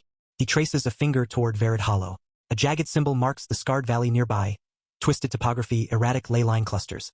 No faction banners, no recognized safe zones. Just warnings. But then his eyes catch something else. Just west of Verid Hollow's outer edge, nestled along a curved river and ringed by ridged cliffs. Daskar, he murmurs. The city's marker gleams faintly under the sunlight. Small, fortified, positioned just outside the edge of the ley warp zone. According to the notations, it's the last functional settlement before the Hollow. Not exactly close, but reachable. He studies the terrain between here and the Hollow.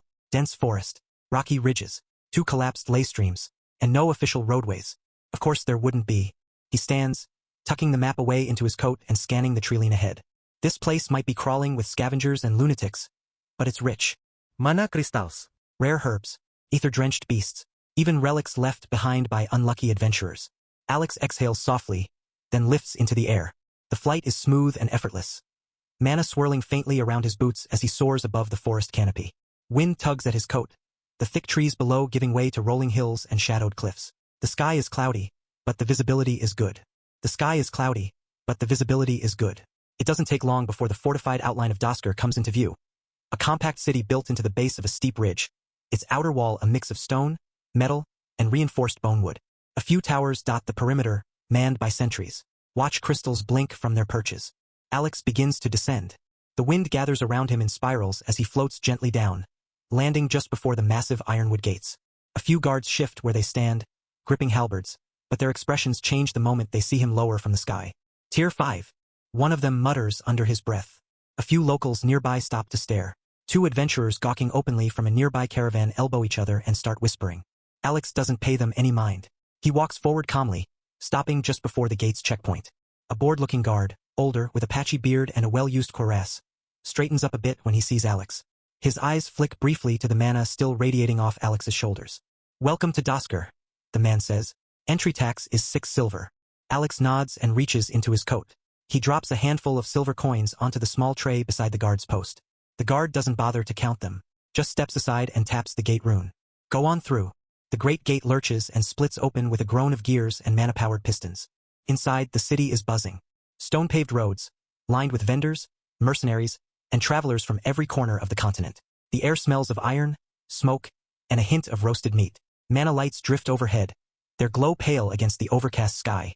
But what dominates the center of the city, what Alex notices immediately, is the Adventurers Guild building. Massive, towering above the surrounding structures, its dark steel walls glinting under enchantment wards, a huge crest carved above its open archway, 2 crossed spears over a shattered helm. Crowds move in and out, grizzled warriors, robed mages, hunters with monster hides slung over their backs. Alex watches silently for a moment, then steps forward. He just steps into the city proper, the gate sliding shut behind him with a metallic groan, when he catches a conversation nearby. 2 adventurers, young and scruffy, leaning against a supply cart just off the main path. "Hey, did you see Sir Carwell and Tandu earlier?" one says, eyes wide with excitement. "No way," the other replies, turning toward him. "You're serious?" "I swear on my core. They flew right over the outer wall, landed near the old barracks." The second man's expression twists in disbelief, then awe. "Wait, that's 2 of Lord Astrom's guardians. 2 out of 3. What are they doing here?" Alex slows slightly, his ears sharpening. "So the rumors are true," the first murmurs, his voice dropping lower. "The plague. It's hiding in the Verid Hollow." The second exhales, low and shaky. "Damn. It must be. Why else would Tier 6 powerhouses show up out here? Daskar's not exactly on the royal tour." "You're lucky," the first says, shaking his head. "Seeing a Tier 6 in person, I couldn't even breathe when they walked past. Like gravity itself got heavier." Alex passes them without a word, but his eyes narrow slightly. 2 Tier 6. Alex thinks, eyes narrowing as he continues walking. Even for Gander, that'd be tough. If they've been Tier 6 for a while, it's a death sentence. But if they just broke through? He doesn't finish the thought. Either way, it's a dangerous variable. He strides through the busy avenue, weaving between armored mercenaries and cloaked traders.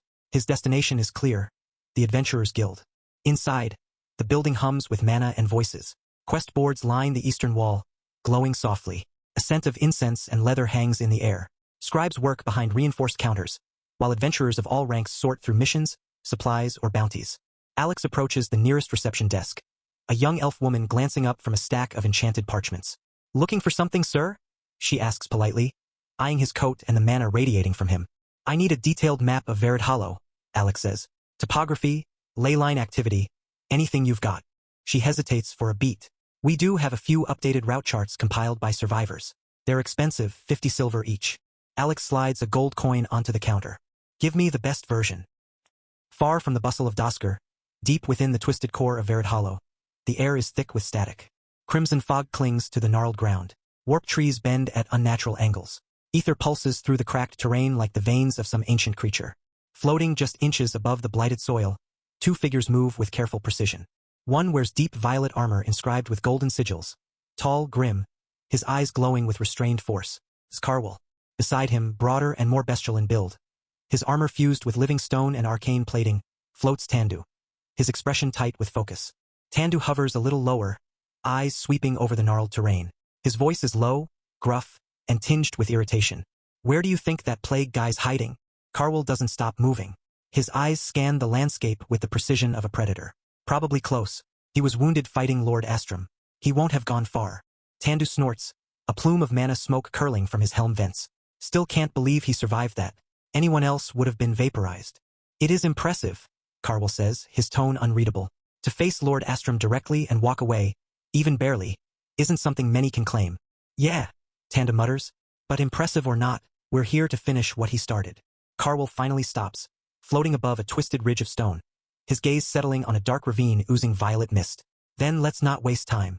Tandu cracks his knuckles, a ripple of stone spreading down his forearm. Fine by me. Let's smoke this freak before he finds a way to heal. Somewhere deeper in the hollow, beneath a shattered ridge where the leyline currents fracture into flickering strands, Gander kneels inside a natural alcove carved into the roots of a massive, half-dead tree. The hollow hums around him, air warped and thick with arcane residue. He's still now, breathing slow, controlled. His hands move with care. A black-gloved finger uncorks a small, jagged vial of greenish fluid thick, glowing faintly in the gloom. A healing potion, but not the kind found in stores. This one is laced with soul thread and bone powder, brewed in silence and pain. Gander lifts it to the ruined place where his mouth should be. Just a jagged seam below the grotesque patchwork mask of his face. The thread stitches flex and shift as he drinks, the liquid vanishing between the folds of stitched skin. A hiss escapes him, involuntary. Chapter 168. Battle of Tier 6. Then he leans back, resting against the tree's pulsing root as the potion burns through him. The healing is slow, painful, not clean. It has to be that way. His body is stitched, broken, rebuilt a dozen times over. The potion knits together torn muscle, reinforces fractured bones, and tamps down the spreading corruption from his last battle. A tremor runs through Gander's limbs as the potion finishes its grim work, leaving behind a throbbing ache deep in his joints. He doesn't move for a moment, just breathes. The green orbs in his eye sockets. He mutters to himself, voice low and rough like dry bark scraping stone. I'm really lucky to be alive. The statement hangs in the air, bitter as blood. He reaches beneath his tattered robes, pulling out a small object from a hidden inner pouch, a warped silver locket, dull and scorched at the edges, its clasp fused shut. Arcane sigils are etched deep into its frame, faintly pulsing with residual light. The failsafe. If not for this, he exhales, shaking his head slowly. I'd be nothing but ash. His fingers curl tightly around the locket as he stares into the middle distance, where violet fog curls like fingers beyond the alcove's mouth. It was my lapse of judgment, he says, almost spitting the words. I got overconfident, thought I could read him. His fingers twitch, counting invisible numbers in the air, weighing, measuring. In my estimate, Gander murmurs, Astrum's level, 660. Maybe higher. Gander's jaw tightens beneath the seams of his mask. His voice lowers, more to himself than to any unseen listener. But I was holding my own. He lifts his hand, the faintest spark of cursed mana dancing across his fingertips. His eyes, burning green, narrow slightly. It wasn't one-sided. Even with his level, Astrum had the upper hand, sure, but he wasn't overwhelmed. Gander matched his tempo. I had a plan, a rhythm. I just needed a moment. One slip, one mistake, and I could have turned it. The mist stirs slightly around him, agitated by the low hum of his mana. But then, two Tier 6 monsters, just appearing mid-fight like it was nothing. Their presence alone bent the leyline currents. I felt it, like the weight of another world dropped on the field. Suddenly Gander freezes. His head snaps toward the edge of the alcove. The fog shifts unnaturally, no breeze, no animal, just pressure. Then he feels it. Two signatures, sharp, heavy, cutting across the leyline threads like knives. Skills aimed, incoming. He doesn't hesitate. Mark shift. The cursed glyph ignites beneath him with a sharp hiss. A blink of green fire and he's gone. Crack, the place he stood erupts, shattered by twin impacts. Mana surges explode against the half-dead tree, ripping bark and root in an upward spiral. Then, high above the ridge, a new shimmer in the air. Space warps, and Gander reappears, standing calmly on a jagged stone outcrop. His robes flutter in the heat left behind. Below him, Carwell rises first, levitating with unnatural grace, golden runes orbiting his armor like lazy stars. He smiles faintly. Finally found you. Gander tilts his head, a crooked smirk pulling at the stitched edge of his mouth. Congratulations, I guess. Tandu appears beside Carwell, a low hum of power vibrating from his stone-forged frame. His eyes narrow. The plague. He crosses his arms. How about you come with us peacefully? Lord Astrum wants to talk. He won't even mention your earlier little scuffle. Gander lets out a dry chuckle. Oh, how merciful. He takes a slow step forward, letting the cursed air ripple around him. So tell me, does your lord want to make me his subordinate now? Tandu says nothing, eyes unreadable.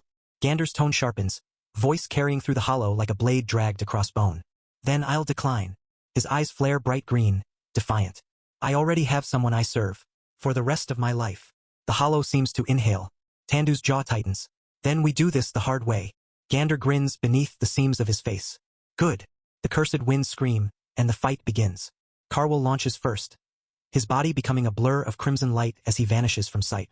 The air superheats in an instant. Tier 5 skill, Blazing Rift Step. A flaming shockwave tears the ground as he reappears directly in front of Gander, sword cleaving through the air like a falling star.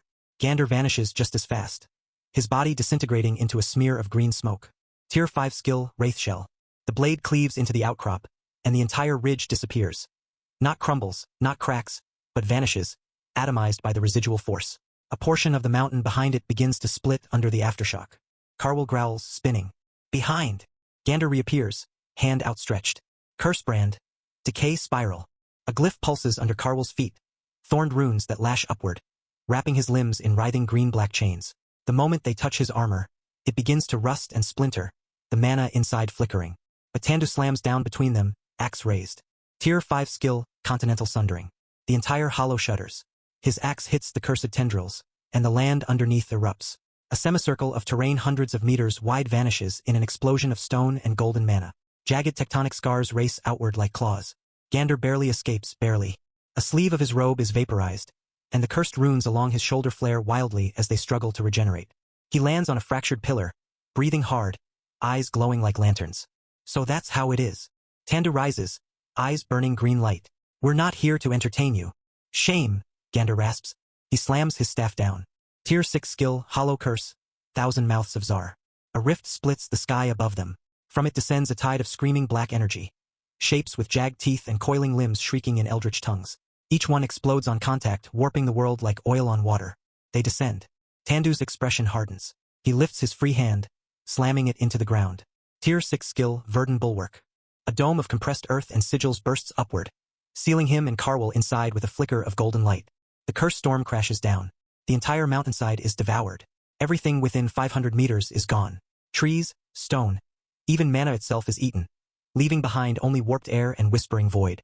Inside the bulwark, Tandu pants slightly, his armor hissing steam. Carwell slams his fist into the wall. Let me out. I'll burn him to ash. Tandu exhales. We do this together. The shield drops. Carwell bursts forward, blade blazing. Tier 6 skill, Solar. The sword ignites like a miniature sun. Every swing leaves trails of plasma that slice the terrain apart. Entire ridgelines collapse into glowing canyons, and the sky darkens under the weight of the power unleashed. Gander moves with ghostly precision, dodging left, blinking right, cloak torn and burnt. Kursebrand, Rot Inversion. He catches the plasma slash with a cursed glyph. Time seems to bend. Then the slash reverses direction, screaming back toward Carwell. But the man is already midspin. Tier 5 skill, Infernal Shell. Flames erupt in every direction, forming a cocoon of compressed fire that detonates outward. The inverted solar rend hits it, and both annihilate the plateau beneath them. Massive chunks of mountain collapse. Tandu and Gander leap, meeting midair. Tandu's axe crashes down, guided by molten earth runes. Tier 6 skill, Titan's Verdict. A single blow, but the force punches a hole through the hollow, straight down like an abyss. The shockwave sends Gander flying. He crashes through 3 rock pillars, bones snapping, before he catches himself, barely upright. In Dosker City, the ground quakes. Again, a merchant stumbles as crates of dried herbs tumble off his cart. His donkey shrieks and bolts. Near the center plaza, stone dust shakes loose from carved temple spires as the cobblestones groan under the strain of distant impact. Boom! Another tremor rolls through like thunder trapped underground. What the hell is happening? A young adventurer cries out, clutching the edge of a fountain to steady himself. His armor rattles with the vibrations. The sky remains deceptively clear, but the air carries a strange pressure, like the breath of a storm held too long. It's coming from the Verid Hollow. An older rogue mutters, stepping into the open with narrowed eyes. His voice trembles with awe, not fear. A third adventurer, his robe flaring with wind magic, stares at the western horizon, where faint pulses of red, green, and gold flicker like distant lightning. His voice is low, reverent. Is this the work of Lord Carwell and Tandu? Someone scoffs behind him. Tier 6. The voice is hoarse. If that's what a Tier 6 is capable, then we're ants. The ground rumbles again. This time, a fissure cracks open just outside the east gate. Not wide, not deep, but it wasn't there 5 seconds ago. And in the far sky, too distant to see clearly, but unmistakable to anyone with mana sense, a disaster is falling. High above the trees, Alex pauses. He hovers midair, a faint golden aura swirling around his boots, cape flaring behind him. The hollow sprawls far below, twisting, ancient, alive with cursed energy. Then, boom! His pupils narrow. The second pulse follows. Something darker, eldritch, twisting. The aftermath leaves a blackened void in the distance. Gander. Alex doesn't wait. With a roar of wind and mana, he surges forward, blasting through the hollow's canopy in a golden streak. Trees bend in his wake. Leaves scatter like sparks. The leyline currents churn in response. He feels the pressure rising with every kilometer he closes, like wading through layers of heat and gravity. The kind of pressure only Tier 6 combatants generate. Chapter 169. Tier 6 skill Czar's Final Stitch. Gander coughing, blood seeping from his mask's seams, he chuckles. You really want me dead? He raises both hands. Runes begin circling his body like dying stars. Fine. Let me show you a curse meant for gods. Tier 6 skill Czar's Final Stitch. The sky begins to dim. Not like a sunset, but like a shadow falling across the world from something above. The light bleeds from the clouds, replaced by a suffocating violet hue. Then, it opens. A colossal eye materializes in the sky, stretching miles wide. Its iris spiraling with writhing script from a language long dead. Veins of cursed energy web out from it, pulsing with each slow blink. The hollow goes silent, like the world is holding its breath. Carwell stares up, jaw clenched. This is bad. He mutters, voice hoarse. We don't know what his skill will do. Tandu snarls, veins bulging across his neck. Damn it. I'm done playing careful. He slams his axe into the ground, golden runes exploding outward like a wildfire. We hit him with everything. Carwell nods grimly. Then, together, they rise. Mana howling around them like a storm.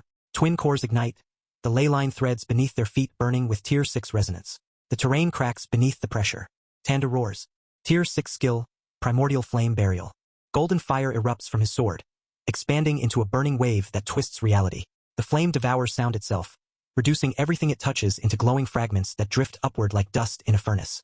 Carwell follows. Tier 6 skill, Heavenfall Judgment. From the sky descends a titanic war axe formed of light and stone, etched with the laws of the world. It falls slowly, inevitably, as if carried by divine gravity. The clouds spiral around it as it drops toward Gander, who stands unmoving, hands raised. The eye above them blinks. Tier 6 skill, Czar's Final Stitch. A circle of dark sigils bursts open around Gander, reaching out across dimensions. Tendrils of space itself unravel and wrap around his form. The eye in the sky weeps black light, which falls like rain. Each droplet carries a curse older than time. Each syllable of the spell twists the law of mana. Gander's body cracks, stitching itself anew in real time, becoming something not quite mortal. His voice echoes across the battlefield. Not from his mouth, but from the air itself. I unmake to remake. I tear apart to survive. He steps forward and the sky breaks. The 3 Tier 6 skills collide. Primordial Flame meets Czar's Cursed Deluge. Fire roaring upward, black rain plunging down. The moment of contact warps the air, then detonates. A blinding sphere of destruction expands outward, too fast to escape. Heavenfall Judgment crashes in a heartbeat later, its divine impact compressing the explosion into a singularity for a blink of time, before reversing outward in a wave of annihilation. The Verid Hollow doesn't just explode, it ceases. The entire zone where they are fighting, a radius the size of a city, is swallowed by cascading void fire and molten light. Mountains flatten. Canyons are carved where hills once stood. Mana is ripped from the air, leaving a silence more terrifying than any scream. When the light fades, the crater remains, miles wide, scorched black. The land is warped, spiraling out from the impact like a cyclone frozen in stone. The smoke rises slowly, carried by a dead wind. Embers drift across the shattered crater, settling on molten stone and fractured earth like snow from a ruined world. At the center, two figures remain standing. Carwell coughs, blood running down the side of his face. One arm hangs useless at his side, his armor shattered in several places. His breathing is ragged. Beside him, Tandu sways slightly, half of his axe gone, melted away. His stone-forged skin is cracked, glowing faintly at the seams. But he's alive. Barely. Across from them, Gander lies motionless. His body is broken, not like before, beyond repair. The cursed threads that once knit him together now fray, struggling to hold his form intact. One eye glows weakly through the cracked seam of his mask. Tandu stares down at him. Damn bastard! He breathes, voice rough and shaking. You're really strong. He wipes blood from his mouth with the back of his hand. No wonder you injured Lord Astrum. Gander doesn't respond at first. He can't. His limbs won't move, not even his fingers. Inside, his thoughts are slow, muddled, bleeding from exhaustion and pain. Should I just end it now? It would be easy. A final curse, one that eats his own heart. He has the runes for it etched beneath his skin. Just one trigger. But his mind drifts to him, to Alex, to the moment of his revival. The faint light, the voice calling him back. His king's voice. His majesty's hands gripping the shattered locket and pouring in the gold. So much gold. He knows. He knows the toll. And it wasn't just the cost. Alex had looked at him. Not like a weapon, not like a cursed thing, but like a person. Like someone worth the price. Gander's eye dims. How would he feel if I just threw that away? But before he can decide, a pulse of air, a crack in the wind. A figure slams into the crater between them with a burst of wind and crimson light, kicking up a cloud of soot and ash. The earth beneath the impact shatters. Tandu stumbles back a step, weapon half-raised in reflex. Carwell's eyes widen. What? The dust clears. A long coat ripples. A shadow stands straight, eyes burning with clean, cold fury. Alex. He doesn't look at Tandu or Carwell. Not yet. His gaze goes straight to Gander. Gander's eye flickers wide. His lips crack open. Why, your majesty, he croaks. You're here. For the first time, something breaks in his voice. Not defiance, not venom, just raw relief. Alex kneels beside him in a flash, one hand already glowing with warm light, the other steadying Gander's head. You held them off, Alex said. I'm proud of what you did. Gander tries to laugh, but only blood escapes his lips. I couldn't die before you got here. Alex doesn't hesitate. From his coat, he pulls out a sleek, obsidian vial laced with golden filigree, and high-grade elixir potent enough to stabilize someone at death's edge for minutes, maybe seconds more. He uncorks it with a flick of his thumb and presses it gently to the edge of Gander's cracked mask. Drink this, he says firmly. Gander coughs again, but he drinks, his throat convulsing to force it down. Within moments, the potion works. The runes along his arms stop fraying. The worst of the bleeding slows, and his breathing even slightly. I'll do the rest later, Alex says quietly. Just stay with me. Then, slowly, Alex rises. He turns. Now he faces the two monsters, Tandu and Carwell. Their auras are still massive, burning and trembling from the aftermath of Tier 6 convergence. Tandu eyes him, scoffing with blood in his teeth. And here I thought a great enemy had arrived, he growls. But what is this? A Tier 5 ant. He gestures mockingly with his half-melted axe. Why would trash like you even bother showing up here? Carwell doesn't speak, but his eyes narrow, watching, waiting. Alex doesn't answer. Instead, he exhales once, and the air shudders. A sharp click sounds as Alex snaps his fingers, and in that instant, 13 rings of mana ignite around him. Buff after buff unfurls in rapid succession, crashing into his body like divine chains latching into place. 1, 2, 5, 13. Each one pulses with ancient power.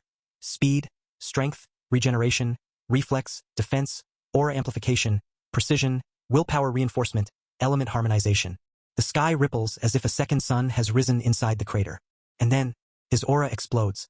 A tidal wave of pressure floods the battlefield. The very earth cracks beneath his feet, the crater groaning as if rejecting the mana weight pressing down. The sky above bends inward, clouds swirling into a spiral vortex directly over Alex's head. Carwell flinches. What the hell? Tandu staggers a step back. His pupils dilate. That can't be Tier 5, he mutters. That's not Tier 5. Alex's eyes glow like twin suns. His voice is steady, quiet, but it cuts through the roar like a blade. You made 3 mistakes. Tandu grits his teeth. What did you say? 1. Alex continues, raising a finger. You underestimated him. He glances at Gander. Even now, he's still alive. 2. Alex steps forward, the ground shattering under each step. You assumed my tier defines my threat. He stops just a few meters away. And 3. He raises his hand, his aura tightening into a single, focused point of lethal calm. You spoke to me like I was prey. The words land heavier than any spell. For a heartbeat, no one moves. Then Carwell suddenly swears under his breath. This is bad. This feels like when we faced Lord Astrum. Tandu's jaw clenches. Don't joke like that. There's no way, he's just tier 5. Do you feel like that matters right now? Carwell snaps, eyes wide. I don't care what tier he says he is. Look at that aura. That's not something we can deal with. Tandu hesitates, sweat breaking across his forehead despite the molten cracks on his body. The weight pressing down on them is suffocating. He tries to laugh, but it comes out shaky. Shit. You might be right. Carwell doesn't wait. He turns in an instant. We're leaving. Now. Tandu snarls, still staring at Alex. But after a long second, he growls. Next time then. And then they rise, mana flaring, launching them into the sky like twin bolts of fleeing lightning. Alex doesn't move. He watches them disappear into the swirling clouds above. Chapter 170. Heartroot Elixir, Tier 10 Grade Potion. Only when their presence vanishes completely, when the storm they left behind settles into silence, does Alex allow his shoulders to ease. Just slightly. He turns back to Gander, still lying broken in the center of the ruined battlefield.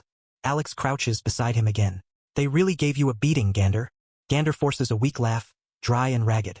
My apology, Your Majesty, he rasps. I was already injured before the fight. My mana hadn't recovered fully. If it had, I could have taken those too, without a problem. Alex smiles faintly, the kind that doesn't reach his eyes but carries warmth nonetheless. It's all good. You're alive, that's what matters. Without another word, Alex gently pulls Gander's arm over his shoulder and rises, supporting his weight with practiced ease. Gander stumbles slightly, but Alex steadies him effortlessly. You've done enough for today, Alex murmurs. They lift off from the crater, soaring above the devastation. Ash and soot spiral in their wake, the ruins of the Verid Hollow shrinking below them. They disappear into the sky, searching for a quiet place to rest, to heal. Velzer City. 2 streaks of light tear across the dusklit sky, trailing smoke and fragmented mana. They fall fast, too fast, until they crash down before the obsidian gates of the castle. The force kicks up a gust of wind and scorched dust. The first guard steps forward instinctively, hand tightening around his halberd, until his eyes adjust. Sir Tandu, he gasps. Sir Carwell. The 2 figures slump forward. Tandu drops to one knee, teeth bared in a snarl, blood smeared across his jaw. Carwell stays standing only because he's leaning on the broken haft of his own weapon, his chest rising and falling with ragged effort. Go! The first guard snaps to his companion, his voice sharp with urgency. Get the healers. Now! The second guard doesn't hesitate. He bolts toward the inner gate, already flaring a signal rune in the air with his palm. In the healing chamber, the 2 warriors, Tandu and Carwell, can finally sit upright without swaying. The pain still lingers, etched deep into their bones, but their breathing has steadied. Tandu spits a clot of blood onto the stone floor and exhales. All right, he grunts. Stop the healing for now. I'll go to Lord Astrum and give the report. But before he can rise to his feet, the air shifts. A pressure rolls into the room like thunder before a storm. And then he is there. The door creaks open without sound. A monster enters, tall, armored in scales of glimmering obsidian green and iron gray. The light seems to bend around his form. Lord Astrum. There's no need, Astrum says, his voice deep, metallic, and resonant. You can report to me here. Tandu freezes. Carwell instinctively bows his head. Both speak as one, their voices strained but respectful. My lord. The healers, sensing the change in atmosphere, bow quickly and file out without a word. Only Astrum and the 2 warriors remain. Tandu lowers his head further, then straightens, still breathing hard. Understood. He exchanges a glance with Carwell, then begins. We found that person. The one we've only known as the Plague. Same abilities. Same cursed skills. He swallows, his voice quieter. Astrum's expression doesn't change, but the light in his eyes sharpens slightly. Go on. Tandu swallows, then straightens. We engaged him, he begins. He was already damaged when we arrived, burned, cracked, leaking mana. Should have been a simple cleanup. Carwell shifts slightly, silent. But it wasn't, Tandu continues. He withstood the first 2 volleys, kept fighting. His skill, Czar's final stitch, it's unnatural. He wouldn't die. Astrum's eyes narrow faintly. Tandu presses on. We had to use all our tier 6 skills. Even then, the bastard stayed standing long enough to drag us into hell with him. There's a pause. Tandu clenches his fists. We did one, my lord. But Astrum is quiet for a moment. His gaze flicks to Carwell, who nods grimly in confirmation. And then, Astrum asks. Tandu's jaw tenses. Someone appeared. Out of nowhere. The pressure he released, he shouldn't be tier 5, but that's what our reading said. Even so, we couldn't move. He made us retreat. Astrum's gaze doesn't shift. His golden eyes bore into Tandu's. You ran. Tandu flinches, then drops to one knee again. Yes, my lord. For a long moment Astrum says nothing. The silence hums with tension, like a string pulled taut. Finally, Astrum speaks quietly. "Heal yourselves," he says, turning slightly toward the window where dark clouds churn beyond the horizon. "I feel turmoil building on this continent. And when it arrives, I'll need you at full strength." Neither Tandu nor Karwal respond immediately. They just nod, heads lowered, the weight of shame still pressing on their backs. But they accept the order. In a quiet grove on the outskirts of the shattered battlefield, the wind brushes softly through fractured trees and the scorched grass is slowly regrowing where mana has begun to return. Alex kneels beside Gander, who's now leaning against a slanted boulder, wrapped in a cloak to hide the worst of his wounds from the chill air. Alex pulls out a small vial in the inventory, obsidian glass, etched with fine gold runes. Its contents glow a soft, pale amber that pulses like a heartbeat. The name etched beneath the seal reads, Heartroot Elixir, Tier 10 grade. Alex stares at it for a moment before exhaling softly. "This thing cost me over 10,000 credits back in the game," he thought. "Took a full month of raids, auctions, and trading, just to get one." Alex gives a dry laugh, shaking his head. To people living well, maybe it's nothing, pocket change. But for someone like me, this was everything. "I only bought it because I thought I'd need it for that raid." He uncorks the vial slowly. A delicate scent of warmth and rain-soaked earth rises from it. Old magic, potent and pure. He lifts the vial to Gander's mouth. "Drink." The moment the liquid touches his tongue, his body jolts faintly. The glow spreads from his throat outward, pulsing into his chest, down his limbs. The cursed seems binding his body stabilize, then seal. The pale rot threading his veins vanishes one line at a time. The air grows still. Gander exhales, clearer now. "I feel like I just drank a divine water." "You did," Alex says quietly. "Now don't waste it." He stands, brushing dust from his coat, but doesn't look away from Gander. "Rest. When you're able to move, we've got planning to do." Back to the Three Kingdoms continent. The war grinds forward like a relentless beast. Smoke rises over the scarred plains of eastern Valgros. Once lush, now cratered and burning. Black banners marked with bone sigils march forward in unison. At the head of the invasion, General Gorith stands atop a ridge of shattered stone, his monstrous frame wrapped in thick armor. His voice is like a boulder crashing through a battlefield. "Push forward. No quarter. I want that fortress turned to ash tonight." Behind him, the Bone-Piercer's legion advances like a wall of death. Cold, merciless, tireless. Beside Gorith, General Varkas rides a plated dreadmaw. He grins behind a cracked helm. "Keep on attacking. They'll break soon." To the left and right, the four commanders fan out, each a nightmare in motion. Sorin, her twin sabers dripping with the blood of scouts, moves like a shadow through the battlefield, silent and vicious. Thurn, cloaked in skittering webs, commands a swarm of venomous arachnids and monsters that overrun trenches before any soldier can scream. Nasara, blade-limbed and bearing a massive shield, sweeps across the walls of Fort Rilan with her folded weapons drawn. Each swing is a storm of metal and blood. Veltha, coiling through the grass, chants in a long-forgotten tongue. The ground trembles beneath her spells, and entire battalions of Valgros soldiers fall screaming as the earth transforms into a marshland. "Push them back." Asdri roars, surging forward once more, lightning dancing across his blade. His cloak is in tatters, his armor scorched, but his eyes burn with defiance.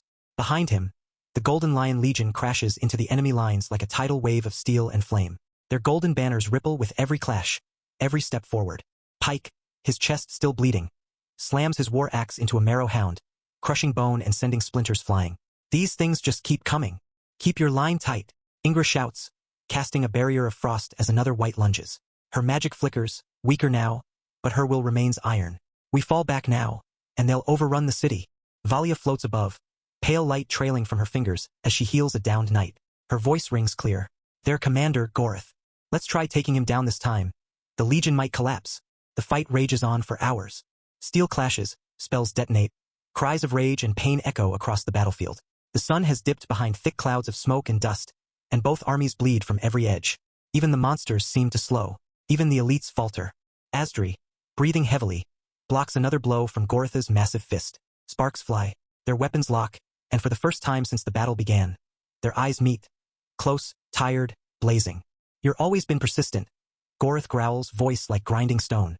"But your men are gasping." "So are yours," Asdri mutters, forcing Gorith back with a surge of lightning. He takes 2 shaky steps, then stops. Gorith pauses, looks across the torn battlefield. His Bone-Piercers are still fighting, but the regular soldiers are at their limit. The Golden Lions fare no better. Golden cloaks soaked in red, armor dulled, spells half-cast from trembling hands. Chapter 171. The Sealed Relic. Asdri lifts his hand high, palm glowing. "Cease. All units. Pull back." Across the field, commanders on both sides echo the call. Horns sound. Shouts rise. The storm stills. Soren lowers her blades, blood dripping from her chin. They all recalled Thyr units. Thurn recalls his swarm, skittering like a tide back into the trenches.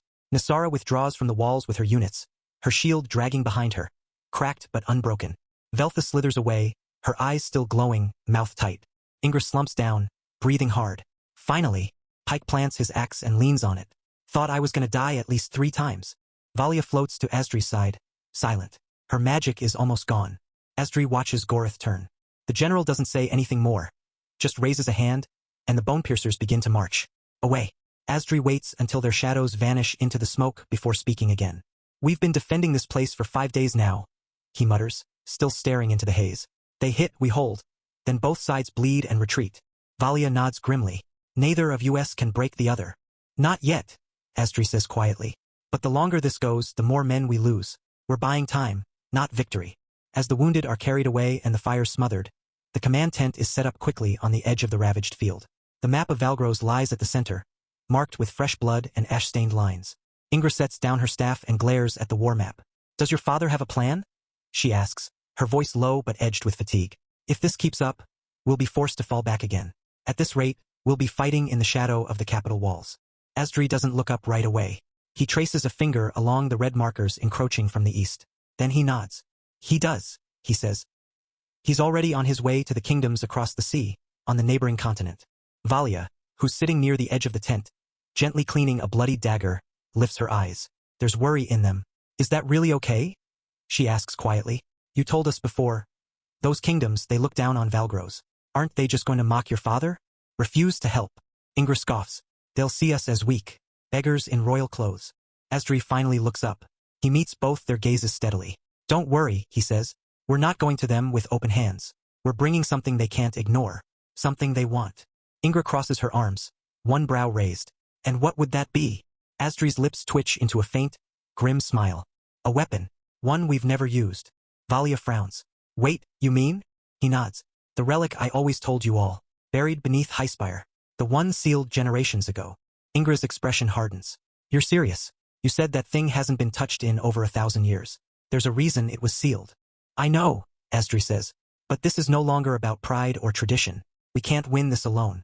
And the moment the other continent hears we're willing to unseal it, they'll come running. Valia finishes, voice quiet, even if just to keep it from falling into someone else's hands. Asdri straightens, his armor creaking. Exactly. It's a risk. But the time for playing fair ended when that giant Gorith stepped foot on our soil. Silence stretches for a moment. Then Ingra lets out a slow breath. All right, what do you need from us? Asdri leans forward over the war table, the flickering lantern light casting shadows across his dirt-smeared face. His hand rests near the mark representing the next city behind their current position. A small dot compared to the looming mass of enemy red. We still need to hold this line tomorrow, he says, his voice low but firm. If we can't, we fall back to Breenhall. Valia frowns. Breenhall's barely fortified. It won't last for 2-3 days, if they bring those bone piercers. I know, Asdri replies, but it's the only fallback point we've got left before the capital. Ingra paces along the edge of the tent, arms folded, lips pressed tight. You think we'll even make it that far? They're pressing harder with every wave. That's why we can't break, Asdri says, looking up at both of them. We fight tomorrow. We hold if we can. If we can't, he exhales slowly. Then we retreat. Buy more time. The next day dawns in firelight. Ash still clings to the sky, and the wind howls like a warning across the battlefield. The remains of yesterday's clash smolder quietly. Blackened armor, shattered weapons, craters of dried blood. But there's no time to mourn. The next storm is already forming. Atop a jagged bluff overlooking Fort Rilan, Gorith stands like a mountain, arms crossed, eyes fixed on the distant enemy lines. His breath mists in the morning chill, despite the heat still simmering in the soil beneath his boots. He speaks without turning. Varkas, today we break them. No stalmats. No retreats. We push them all the way to the next city. Behind him, Varkas sits astride his dreadmaw, the beast shifting restlessly beneath him. His cracked helm gleams faintly in the sickly light. He scoffs, amused. As long as you get serious and stop holding back. Varkas says, gripping the reins tighter. Last 3 times you've been playing with them. Gorith chuckles, low and rumbling. Haha. You can tell? Varkas grins. Of course I can tell. They're interesting, these humans. Gorith mutters, a glint of something close to admiration in his eyes. Always cornered, always bleeding, but they never stop pushing back. Makes for a good fight. He finally turns to face Varkas, the wind snapping his torn cloak. His voice grows darker. But playtime's over. Varkas leans forward, tapping the beast's flank. Good. I'm tired of circling. Let's crush them. Gorith narrows his eyes as he watches the enemy banners flicker in the distance. The air crackles with tension. His voice is low. You really like that beast of yours, he says, nodding toward the dreadmaw beneath Varkas. Ever since you first found it. Varkas chuckles, resting a gauntlet hand on the dreadmaw's armored neck. The creature snarls softly, eyes burning red. Of course I do, he replies. Even if I can't get stronger anymore, this beast changed everything. It's like, I'm fighting with a second body now. My strength isn't just mine, it's ours. He grins, the expression sharp behind his helm. Sometimes, I think I could even take you down with it. Gorith huffs a short laugh, not mocking, just amused. Oh, then we'll put that to the test. One day, when the war's done. Varkas tilts his head. Looking forward to it. Gorith lifts a fist. But for now, we conquer this kingdom. For our king. Varkas raises his own hand in response. No more words needed. Two horns echo across the broken plains. From the bluffs to the ruins, the bone piercers begin to move. The dreadmaw rears up, roaring loud enough to shake the stones beneath it. The sky is a tapestry of fire and steel. As the horns cry out, both armies surge forward like colliding oceans. Spears lower, shields rise, and magic flares across the horizon in wild, chaotic bursts. The air splits with screams and war cries as metal tears into flesh. The ground quakes beneath the charge. And at the heart of the chaos, Asdri and his companions sprint directly toward the towering figure of Gorith. He stands like a living mountain in the center of the field, 10 meters of sheer muscle and stone-forged armor. As he moves, each step sends tremors through the soil. His warhammer, taller than most men, rests against his shoulder like a toy. Asdri leads the charge, lightning coursing over his blade. We end this today, he shouts. Pike barrels in beside him, roaring. About damn time. Ingra flanks left, her staff already aglow with frost. Valia hovers behind them, her eyes narrowed, runes glowing at her fingertips. Gorith sees them coming. He doesn't flinch. He slams his warhammer into the ground, and the earth responds. A violent shockwave ripples outward, throwing soldiers and stone alike into the air. Spires of jagged rock erupt from the ground in a twisting wall, but Asdri leaps through them, lightning flashing across his body. He slashes down hard. Gorith raises his hand. Stone forms a shield across his forearm just in time. Asdri's blade crashes into it with a sound like thunder splitting the sky. Sparks erupt, but the giant doesn't budge. You've gotten bolder, Gorith growls. And you're still slow, Asdri retorts, ducking a massive swing of the hammer that cracks the ground beside him. Pike lunges in with a battle cry, axe raised high. He slams it into Gorith's thigh armor, only to be swatted away by a sweep of Gorith's arm like a man brushing aside a net. Pike crashes into a boulder, coughing blood. Ingra steps in, shouting, Glacialis! A wave of frost sweeps across Gorith's legs, locking them in ice. For a moment, just a moment, he's still.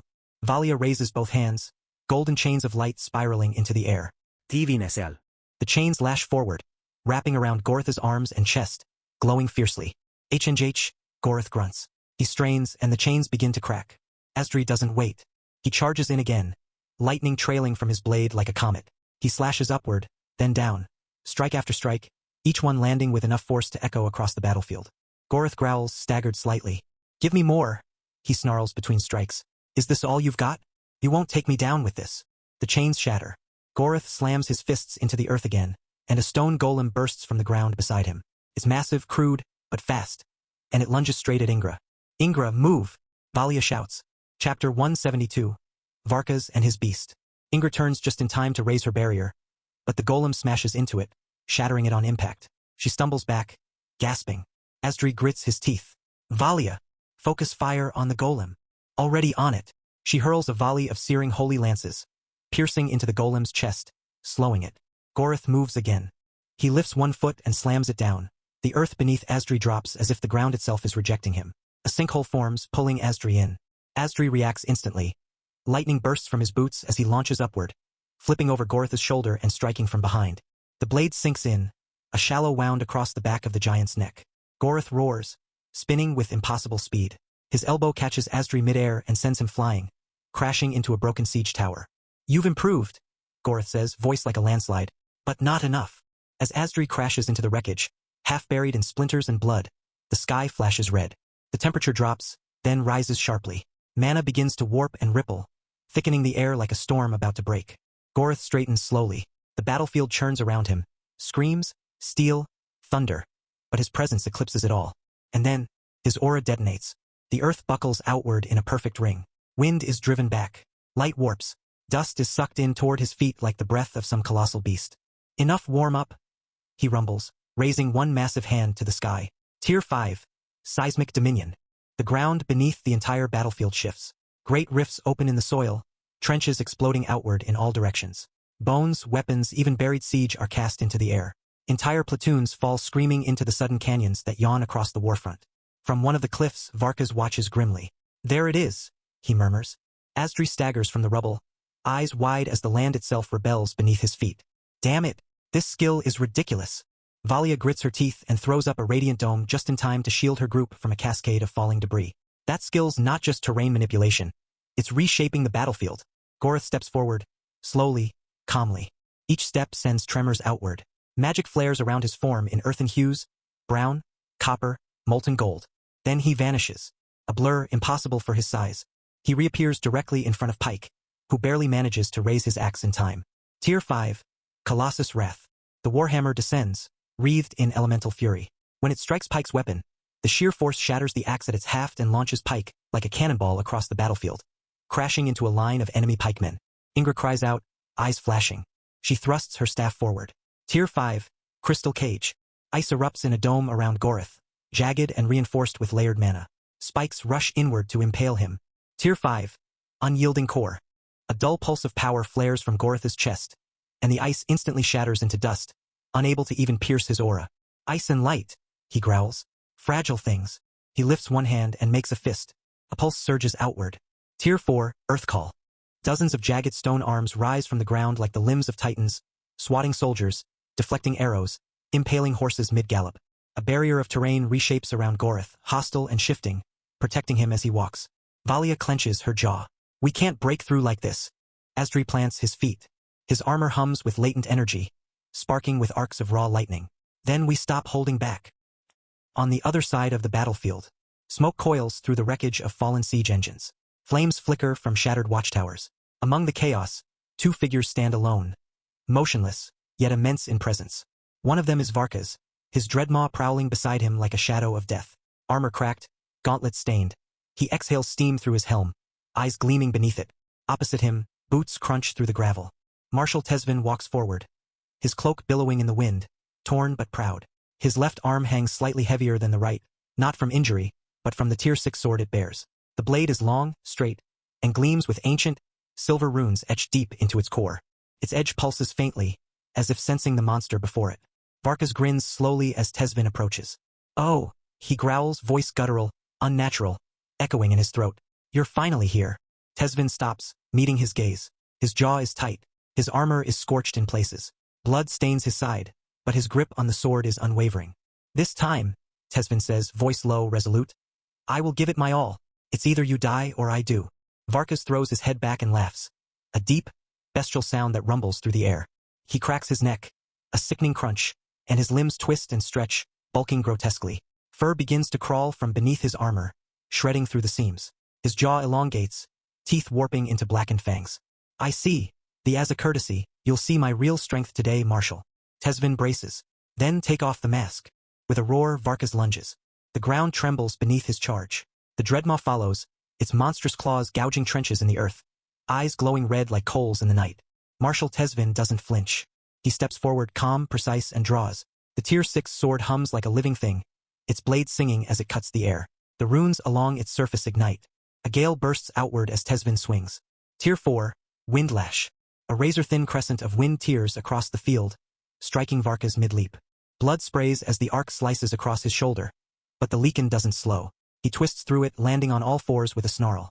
The dreadmaw veers right, circling wide, its flanks rippling with energy. Now! Varkas shouts.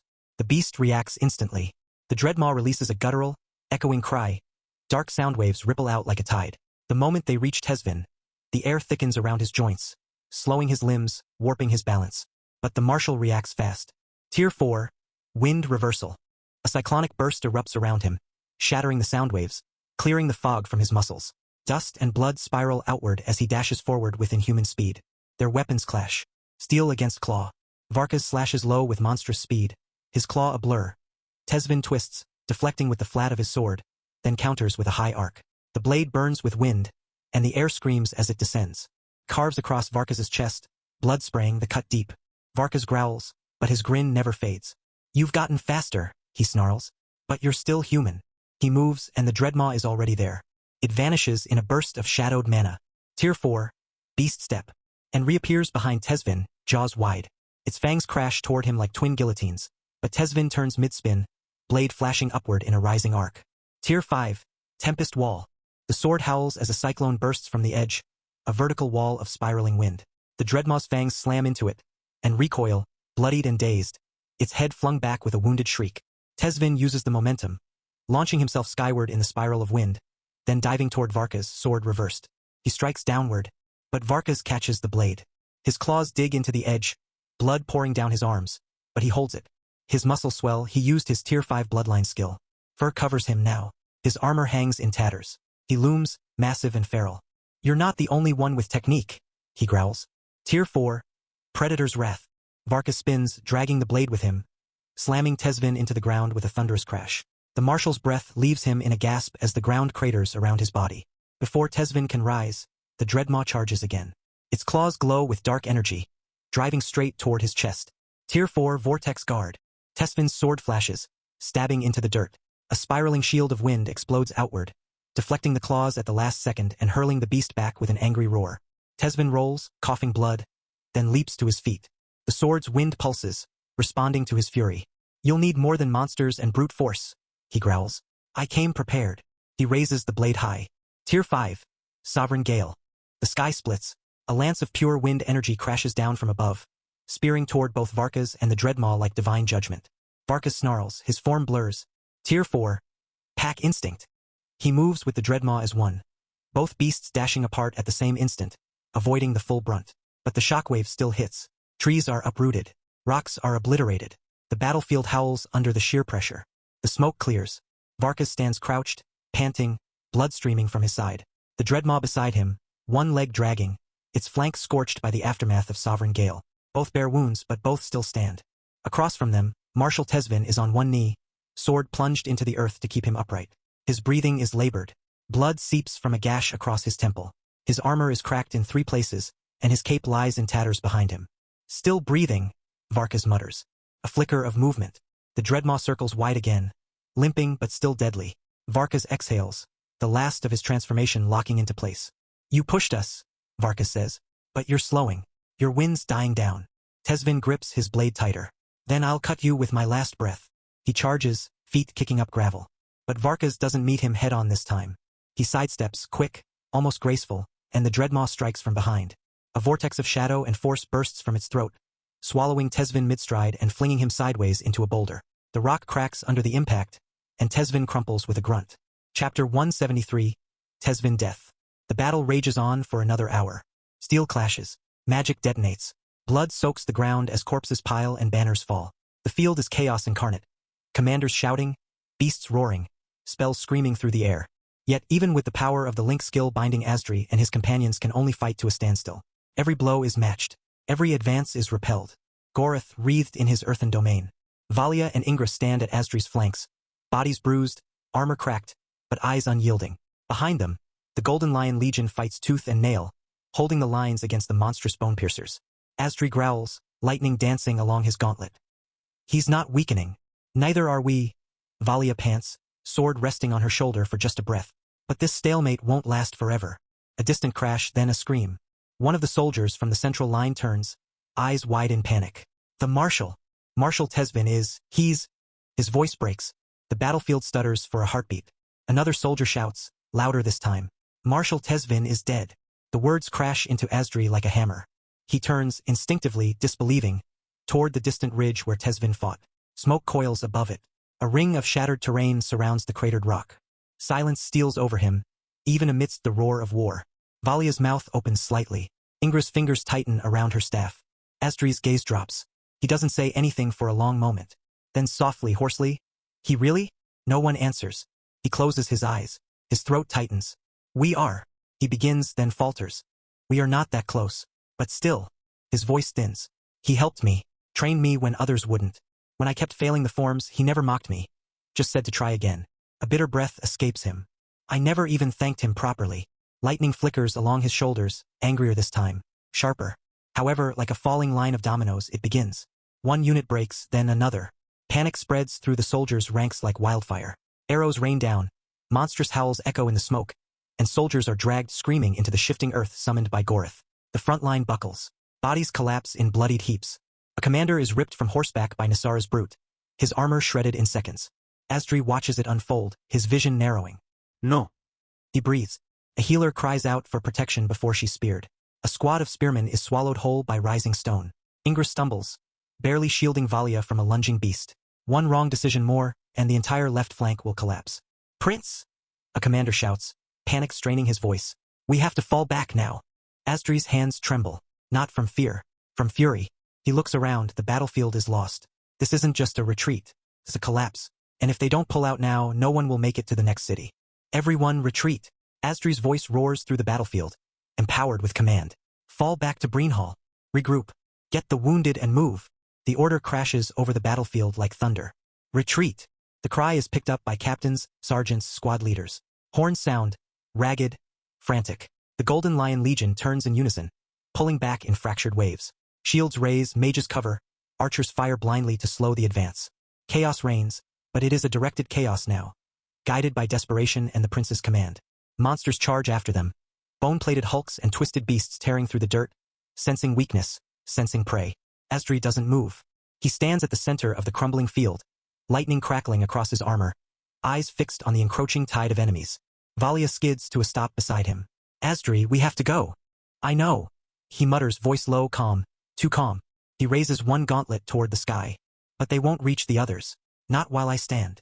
His gaze sharpens. Link. There's no hesitation. Not from them. Light flashes between their chests, golden threads of magic binding them to him once more. The Link skill surges to life. Ingra breathes deeply. I'll use Glacial Crest. Asdri closes his eyes, steeling himself. One by one, the others use their strongest Tier 4 skills. Their power flows through him. He slams both hands into the blood-soaked earth. The ground erupts beneath his feet. Light tears upward into the sky, raw, jagged, and blinding. Thunder cracks like a celestial whip as a towering wall of energy carves itself across the battlefield, dividing retreating soldiers from the advancing enemy. But it's not just light. It's a fusion everyone's skills, all layered into one colossal barrier. A wall of blazing stormfire and crystalline ice surges across the land, stretching hundreds of meters, reinforced by runes burning along its edge. The monsters slam into it and are thrown back. Bone-piercers screech, their claws blackening as they try to climb it. Stone-skinned beasts are frozen mid-leap. The sky churns above it, caught in the cyclone of colliding forces. Pike staggers, grabbing Asdri's shoulder. That wall, it'll hold for a few minutes. Maybe. Then that's enough, he gasps. His knees buckle, but he doesn't fall. Valia's hand trembles as she maintains her link. Your body can't take much more of this, Asdri. Stop channeling. I can't, he says through gritted teeth, sparks leaping across his back. Not yet. He watches as the last units of the Golden Lion Legion retreat over the ridge. Horses gallop, stretchers bounce on wounded shoulders. The city of Breenhall lies distant but reachable.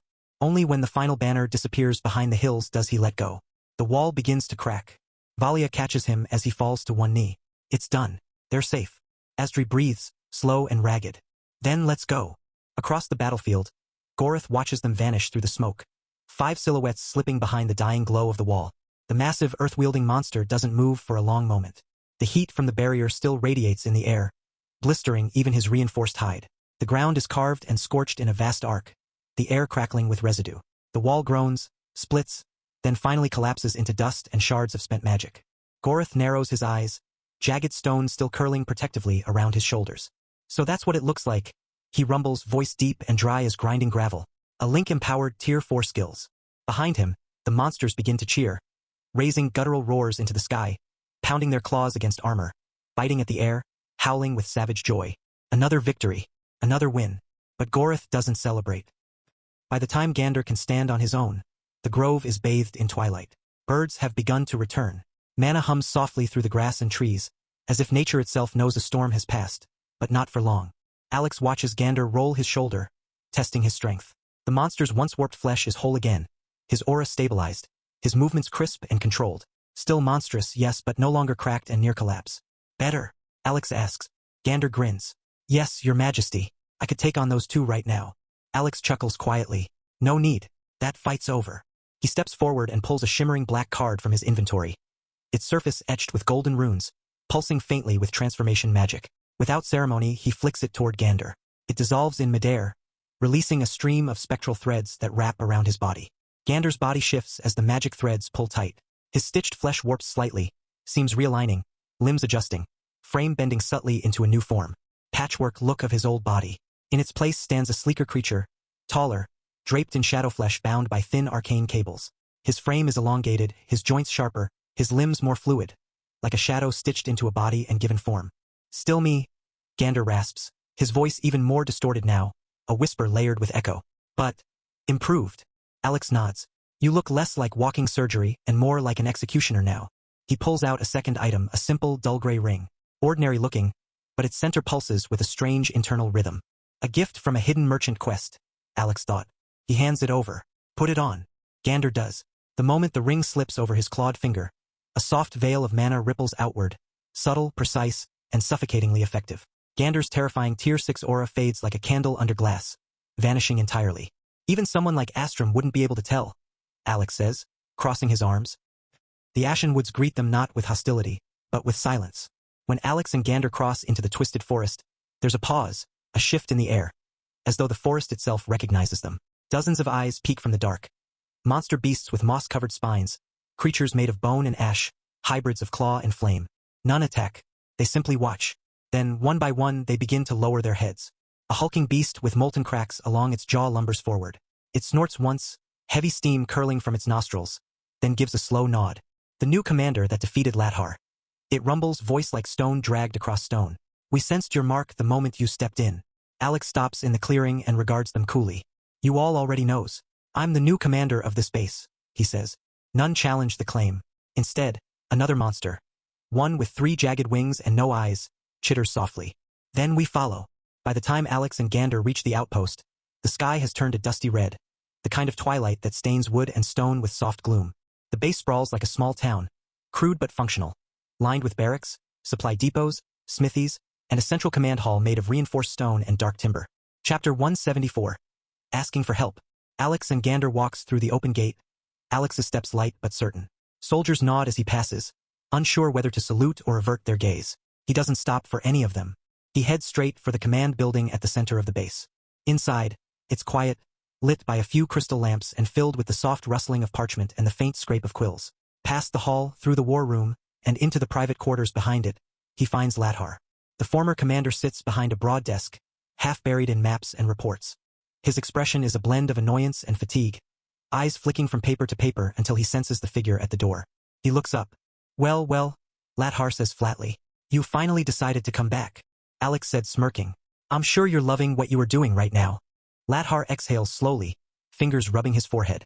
I'm not arguing with you anymore. I'll lose. A pause. Then he leans back and gestures toward a sealed envelope on the desk. There's a meeting, he says. Main base. They've called all the commanders. Alex tilts his head. Urgent. Feels like it. Lathar glances sideways. They don't call everyone unless something big's shifting. You know how rare it is for all regional commanders to be summoned at once. Alex takes the envelope and tucks it into his inventory. I'll go. They arrive at the main base's teleportation station in a shimmer of light and humming mana. Gander is still with him. As they step off the platform, Gander grins and lets out a low whistle. Your Majesty, you're really something. You managed to become one of the commander in just a few days. Alex keeps walking, his expression calm. Next time something like that happens, he says evenly, you need to lay low. Get information first. Don't draw attention until you know the place. Gander nods quickly, the grin slipping into something more serious. Understood. I wasn't expecting, any of that. I'll be sharper next time. Good. They move through the bustling plaza, slipping into the flow of people pouring in and out of the teleportation station. Alex keeps his pace steady, cutting through the crowd without effort.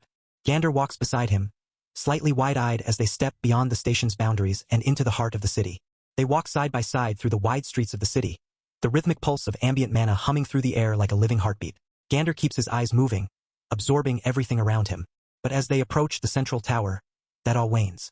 The tower is tall, yes, sleek, magical, but compared to Alex's capital, it will considered as normal building. Gander tilts his head, examining the structure as they near. So this is their central tower, huh? Alex casts him a sideways glance. Disappointed. Gander hesitates, then gives a respectful shrug. Not exactly, your majesty. Solid. Well-crafted. But if this were standing in your capital, it wouldn't even be one of the top 100 buildings. They reach the entrance. As before, the guards part without a word, and the heavy rune-locked doors slide open with a low resonance. Inside, the faint hum of power and the echo of footsteps create a sense of calm tension. As they step into the central tower's grand interior, Gander glances around, taking in the towering columns and the raw scale of the hall. All right, he says under his breath. It's more impressive inside. They walk deeper into the tower, the air thick with power and presence. At the far end of the great hall, the meeting chamber lies ahead, its vaulted entrance flanked by twin statues of armored beasts, their eyes glowing faintly with mana. Inside, the space opens into a wide, circular council room. A large obsidian table dominates the center, ringed by elevated seats carved from darkstone and set with individual rune seals. Most of them glance toward Alex as he enters, but none say a word. Their eyes flicker with recognition.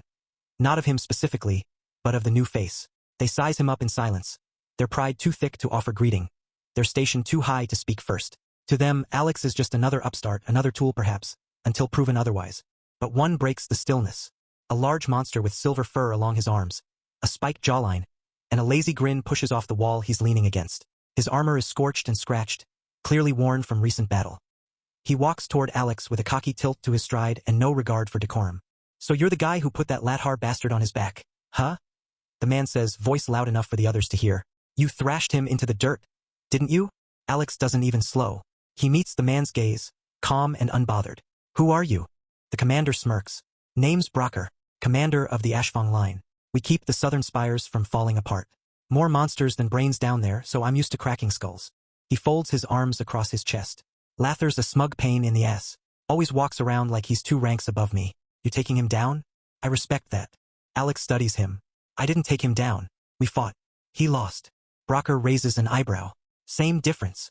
A short silence follows, and a few of the other commanders glance over now with sharper interest. Brocker chuckles. New blood. You talk straight. I like you already. He offers a nod, not quite friendly, but not hostile either. A gesture of informal acknowledgement. I would to have a spar with you after this. Alex doesn't respond immediately. He steps past Brocker and toward the obsidian table, only saying as he moves, I don't think I have a time for that, maybe next time.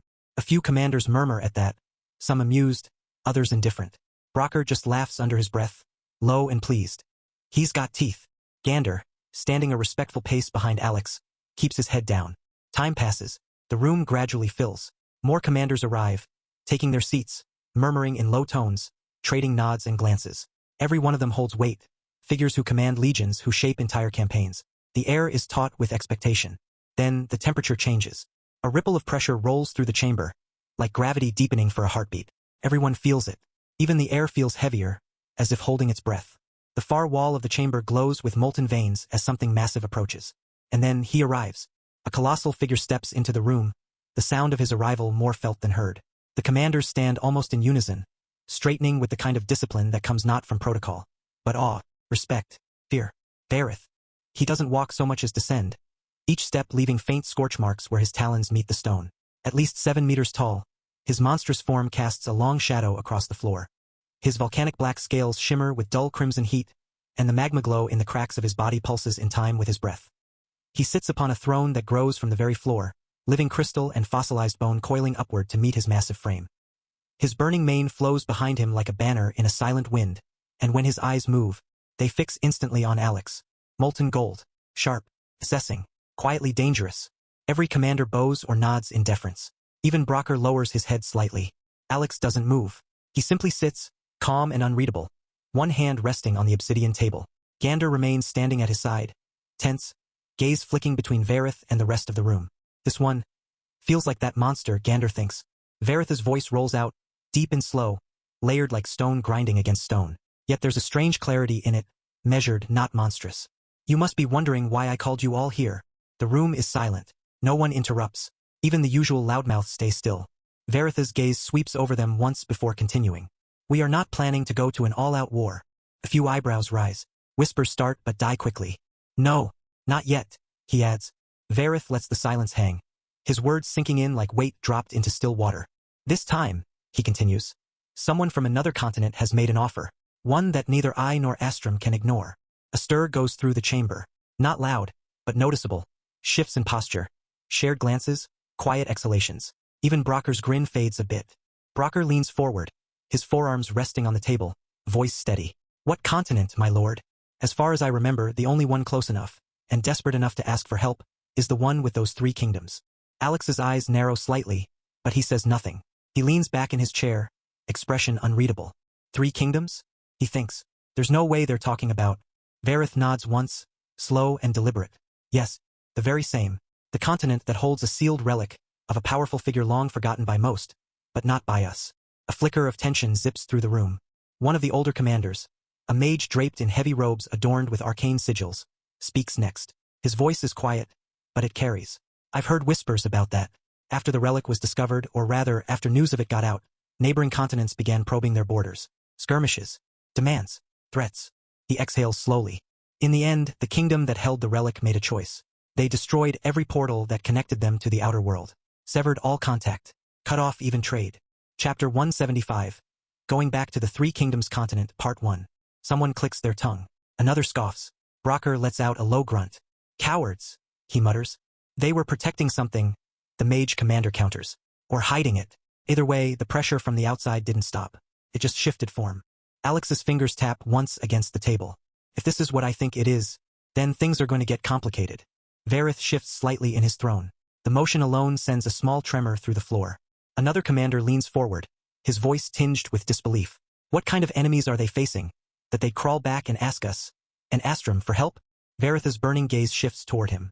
According to the king who contacted us, 2 of the 3 kingdoms have already fallen. Entire cities leveled. Armies vanished. The enemies they face are not invaders seeking land or gold. He pauses, his voice turning low and grim. They're monsters, the kind that shouldn't be able to coordinate, but do. And if they're telling the truth, then the kingdom left standing won't last another season. Then another commander scoffs, sharp and skeptical. So? Sounds like an easy task. Send a few legions. Clean it up. Vareth's molten eyes harden. They are not just asking for cleanup. He leans forward, the magma cracks along his shoulders pulsing brighter. The king didn't just want reinforcements. He asked for a joint operation, one led equally by us and Astrum's forces. He wants us to secure the continent. He wants to make sure that whatever's there doesn't reach anyone else. The room stirs. This time, it's not surprise or curiosity that spreads. It's disgust. Alex watches as several commanders shift uncomfortably. Faces tighten. Expressions darken. One commander, a scarred beastkin with rust-colored scales, growls under his breath. He wants us to fight beside Astrum? Another slams a fist softly against the table. The only reason most of us joined Emberclaw was because of Astrum. To crush them. To burn their cities. Not hold their damn flank. Mutters ripple through the room. Words like betrayal, insult, and cowardice weave through the murmurs. Brocker doesn't say anything at first. But then he leans back in his seat, exhaling through his nose like someone holding back a snarl. Working with them like allies, that's a hard one, my lord. You know what they did to our lines, to our people. I do, Vareth says calmly. But the temperature in the room rises a degree. Vareth lets the silence drag, letting their anger simmer without boiling over. Then his voice cuts through the tension like a molten blade. I'm not asking you to cooperate fully. The murmuring dies almost instantly. I snap to him. Brocker's brow furrows, and the other commanders lean in slightly, suspicious, curious. Vareth's eyes narrow, glowing like twin furnaces. What happens inside the relic will remain inside. A beat. You want vengeance? You want blood for what your enemies did. His voice lowers, but somehow feels louder. Then take it. Inside the relic, you'll be cut off from outside. Another pause. We can use this opportunity to kill the monster under Astrum's banner. Quietly, efficiently. He leans forward, clawed fingers resting on the edge of his stone throne. No one will question what happens inside. No one outside will know. Brocker straightens, his grin slowly returning. Now that, he says, voice low and amused. Sounds more like the Vareth I signed up to follow. A few commanders exchange glances, measured, considering. One nods, slowly. Another bares their teeth in a faint smile. Vareth doesn't smile, but the slow rumble that rolls from his chest sounds like satisfaction. The room settles again, this time not in opposition, but readiness. Then he raises one clawed hand, stopping the building murmurs before they rise too far. There is one more condition. The room stills again. Only those at Tier 5 and below can enter the relic. A ripple of surprise breaks through the chamber. Vareth goes on, unbothered. I'll remain stationed outside, along with General Madoran and General Spira. Astrum's side will also keep their highest, with his 2 guardians. He leans back into the throne, the magma veins across his body dimming slightly. If they try anything, they'll answer to us. Brocker chuckles under his breath. I almost hope they do. Another commander, a lanky horned woman with ink-black armor, nods. So the stage inside is ours. Varitha's gaze sweeps the table, steady and final. A week from now we move. The portal will be open then. Prepare your units, and sharpen your blades. He lets the final words settle like stone. Dismissed. One by one, chairs scrape against the dark stone. Commanders rise, some eager, some contemplative, but most wear the same look, restrained anticipation. They finally have a chance. To kill without blame. To strike down the ones they hate the most without dragging their people into full-scale war. Brocker walks past Alex on his way out, pausing just long enough to murmur. Try not to die in there, new blood. I want my spar after. Alex doesn't respond, just meets his gaze. Brocker smirks and strides off, his laughter fading into the corridor beyond. The night air outside the Emberclaw Citadel is sharp with heat and smoke, even this far from the central forges. The blackstone streets hiss beneath Alex's boots as he walks, the crimson glow of the lava channels painting his cloak in flickering shades of blood. Beside him, Gander walks in silence for a while, then finally speaks, voice low but tight. Your Majesty, this is bad. They're going to help the Valgros kingdom. Alex nods once, as if he's been expecting it. I know. They pass under a basalt archway, guards in obsidian armor giving slight bows as they move through. That's why we need to return, Alex continues. Back to the Three Kingdoms continent. We have a week to prepare. Gander glances at him, concerned. And after that? You'll come back here, Your Majesty? Alex doesn't hesitate. Yes, I have to be present when they enter the relic. They reach the teleportation station. Massive, circular, and etched with glowing runes humming with restrained energy. Flames dance along the rim of the gate, waiting to be fed coordinates. But you won't be alone during the preparations, Alex adds. Gander raises an eyebrow. Oh, I'll be reviving one of my Tier 6 subordinates. Gander slows his steps. His brow furrows, then smooths as a thought takes shape. After a moment, he speaks. Your Majesty, may I suggest who to revive? Alex turns to look at him fully. The runes behind them crackle with restrained heat, the teleportation circle pulsing steadily beneath their feet. Oh, Alex asks, curious. You have someone in mind? Gander nods once, deliberate. Yes, someone who was very close to me, and someone I worked well with. Better than anyone else, truthfully. Alex studies him for a beat, then folds his arms. All right, who is it? The teleportation circle flares to life. Heat surges around them, and a flash of white gold light swallows them both. A heartbeat later, the two of them reappear in the base, silent, cool. The sharp scent of pine and the distant rush of water replace the choking heat of Emberclaw. A pair of guards stationed near the arrival platform stiffen, then salute as they recognize them. They walk through the outer courtyard, moonlight glinting faintly off the dark stone walls of the base. Somewhere above, the distant flutter of night patrol wings echoes faintly against the cliffs. Lathar is in the same spot where Alex last saw him, still behind his desk, now scribbling a few curt instructions onto a scroll. The moment he hears footsteps, his head lifts sharply. Alex strides in, cloak swaying, Gander a few steps behind. He stops just before the desk, arms at his sides, expression composed. Lathar squints. Back already? Alex offers a tight smile. Not for long. Lathar leans back, arching an eyebrow. Don't tell me that was it. Just a meeting and done. Alex snorts faintly. He folds his arms. They've found a relic, a sealed one, on another continent. Lathar blinks once, then narrows his eyes. Relic? You serious? Alex then explained everything. Lathar's mouth opens, but no words come out at first. He stands slowly, pushing the chair back with a sharp scrape. A relic hunt? That explains the full summon. He mutters, rubbing his jaw. Alex nods, his tone measured. And they're mobilizing to go in a week. Only Tier 5s and below are allowed entry. Varith and the other top generals are staying outside. Lathar exhales slowly, then motions toward a side chair. You should rest at least for a day. We can start preparing the units. Screen who will bring. I won't be here, Alex says suddenly, cutting him off. Lathar blinks. What? Alex gives a half shrug, like it's nothing. I'm heading out to train. There's a technique I need to refine before we go in. I'll be gone for about a week. A week? Lathar's eyes narrow again, this time sharper. We still have a lot to do. Are you going to toss that onto me again? It's necessary, Alex says simply, already turning toward the door. Hold on. Lathar steps from behind the desk, voice rising. You can't just drop that and vanish. But Alex lifts a hand behind him, already moving down the hall. Handle things while I'm gone. You're good at that. Alex! And then he's gone, vanishing down the corridor, Gander trailing behind, both cloaked in the fading echo of his words. Lathar stands there for a long moment, staring at the empty hallway, jaw clenched. Then he exhales, mutters something under his breath, and turns back to his desk. Chapter 176. Going back to the Three Kingdoms continent, Part 2. High above the pines, the wind whips past in steady currents, tugging at cloaks and hair. Alex soars through the air with practiced ease, the mana beneath his feet shimmering faintly, his figure a streak of movement against the night sky. Gander flies beside him. For a while, neither of them speaks. Then, Alex glances to the side and says, "Let's swing by somewhere first." Gander adjusts his altitude slightly to match. "A detour?" "Yeah," Alex replies, voice calm. "I need to pick someone up before we head back to the capital."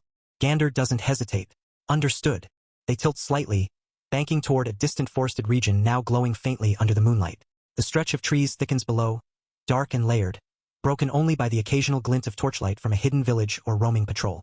Alex's eyes scan the horizon, narrowing with familiarity. It won't take long.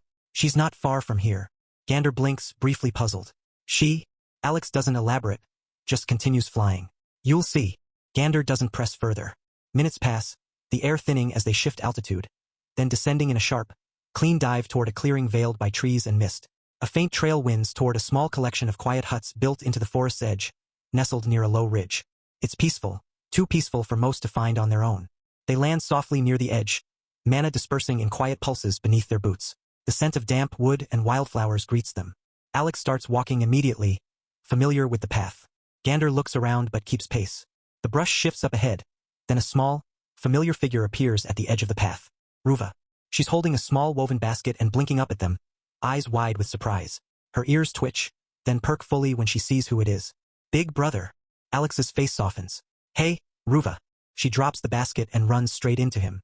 He kneels as she flings her arms around him again, clinging like she never let go the first time. "You came back," she mumbles into his coat. "You said you would."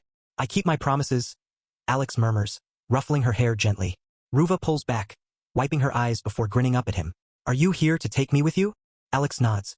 "Yeah, it's time." She hugs him again, quicker this time, and then scurries to grab her small bag near the hut entrance. Gander watches the exchange quietly, a flicker of realization crossing his face, but he still doesn't ask. Alex rises and glances toward him. "Her name is Ruva." Gander inclines his head respectfully. "Understood. Hello, little princess." Ruva stops mid-step, her ears twitching at the word. She glances up shyly, clutching her bag to her chest. I'm not a princess." Gander lowers himself slightly to her level. Though the gesture is polite, his scary form and voice still can make anyone have a cold back. He tries to speak softly, but his gravel-edged tone makes even calm words sound like a growl from deep within a cavern. "If you want to become His Majesty's little sister," he says, tilting his head, "then you are a princess. That is how it works." Ruva's tail flicks behind her nervously. Her cheeks flush, caught between confusion and flustered. She peeks at Alex uncertainly, as if to confirm whether Gander is being serious. Alex pinches the bridge of his nose and sighs, though there's a faint smile tugging at the corner of his mouth. "I'll explain it to you later." He places a hand gently on her back, guiding her toward the path. "But first," he adds, looking toward the village, "I need to speak with the elder." Ruva nods, quiet again. They walk together through the village, back toward the elder's home. As they pass, some of the Lamari had welcomed them, give respectful nods or warm glances toward them, moved by his return. Inside the elder's dwelling, the air smells faintly of dried herbs and carved wood. The old Lamari elder sits near a low fire, leaning slightly on his staff as they enter. He looks up slowly, his weathered features calm. "You've decided," he says without preamble. Alex nods. "I'm taking her with me." The elder doesn't react with surprise. He studies Ruva, then Alex, then finally speaks. "She has spirit. She'll carry her tribe's memory with her." "She'll have more than memory," Alex says firmly. "She'll have protection, and a place to belong." The elder inclines his head slowly. "Then go with the blessings of this grove. And thank you, Alex, for keeping your word. Many don't." Alex dips his head in return. "And thank you for protecting her. I'll return if the need arises." A silence falls between them, one not of awkwardness, but of quiet understanding. Then Alex turns, and Ruva steps closer to his side. Alex glances at her, then up at the night sky. The wind picks up again, rustling the trees. He knows she can't fly, not yet, and carrying her mid-flight across leagues of forest isn't an option. So he lifts one hand and opens his inventory with a thought. A soft shimmer of light flickers in his palm. A small, metallic object drops into his hand. No bigger than a brooch, shaped like a miniature carriage with strange, arcane etchings across its surface. Ruva tilts her head, curious. "What's that?" "You'll see," Alex says with a small smile. He flicks the item into the air. The moment it leaves his fingers, it begins to glow. Magical sigils bloom across its surface in elegant loops. The item hovers for a heartbeat. Then, with a low hum and a pulse of light, it expands in a flash, growing larger and larger until a full-sized carriage now floats before them. It's sleek and elegant, shaped like a crescent moon, with silver trim and deep navy panels. Instead of wheels, it hovers slightly above the ground, suspended by silent arcs of magic beneath it. There's no beast pulling it, no need. Magic hums along its frame, and runes glimmer faintly at the joints. The doors open smoothly with a hiss of compressed mana. Ruva gasps and stumbles back a step, eyes wide. Wah! It got big. She circles around it once, ears twitching, tail swishing back and forth in excitement. It's floating. It's really floating. Alex opens the door for her. Come on. Inside. She steps up carefully, peeking in, and her mouth drops open again. It's bigger inside? The interior looks nothing like what the compact exterior suggests. Cushioned seats, polished wood floors, and a softly glowing crystal chandelier overhead give it the look of a small, cozy room. There's even a tea set on a low table and a pile of soft blankets tucked into the corner. It's like a tiny house, Ruva says, spinning around as she steps in fully. It's so warm, too. She turns and beams at Alex. This is so cool. Alex chuckles and climbs in after her. Glad you like it. Gander steps in last, ducking slightly to fit. The door closes behind them with a gentle thrum, and the carriage hums to life, rising silently into the air.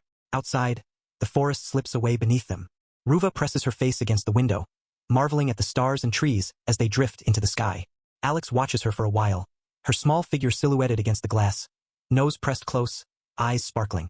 Then he exhales slowly and leans back into the cushioned seat across from her. Ruva, he says softly. She turns halfway, ears flicking.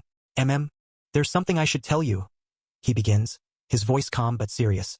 About who I really am. Ruva blinks, her tail curling around her ankles. You're Alex, she says slowly, confused. My big brother. Alex smiles faintly at that. Yes, but there's more. He waits until she sits down fully, facing him now, small hands folded in her lap. I'm a king, he says, a real one, with a throne, a capital city, and a kingdom. Ruva's mouth parts slightly. Ha! He nods. The people I protect, the ones I lead, they're like us. Monsters, beastkin, creatures the world has pushed aside. You're a monster king?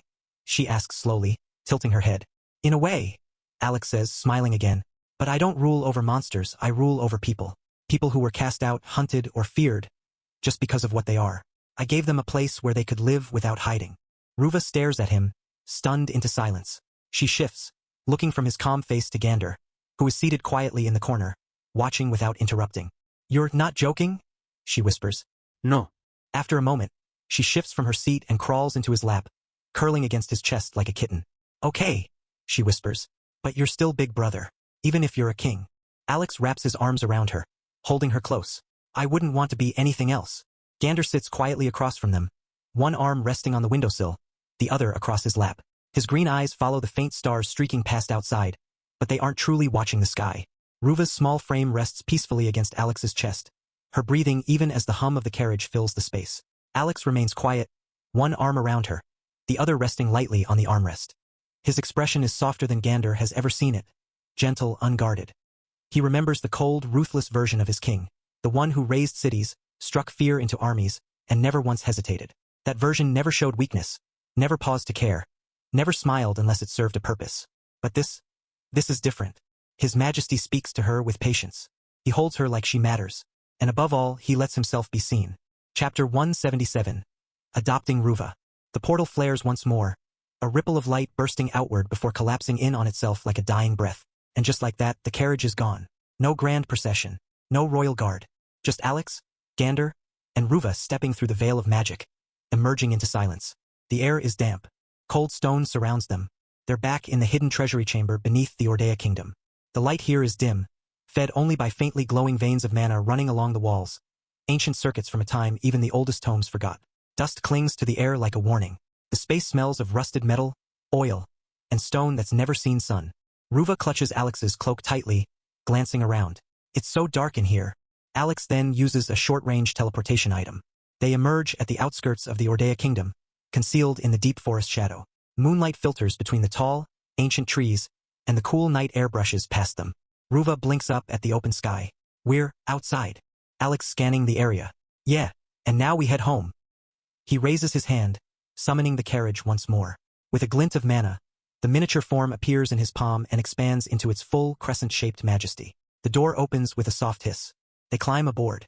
Hours pass in peaceful flight, The carriage hums quietly as it floats high above the forests and hills. Ruva sits glued to the wide, curved window, her face practically pressed against the glass. Then she sees it. Whoa! Far in the distance, glowing softly in the pre-dawn darkness, the capital city appears, his capital. Floating islands rise like silent sentinels above the city, each one dotted with towers, bridges, and faintly glowing crystals. Thin waterfalls cascade from their edges, vanishing into shimmering mist before touching the ground.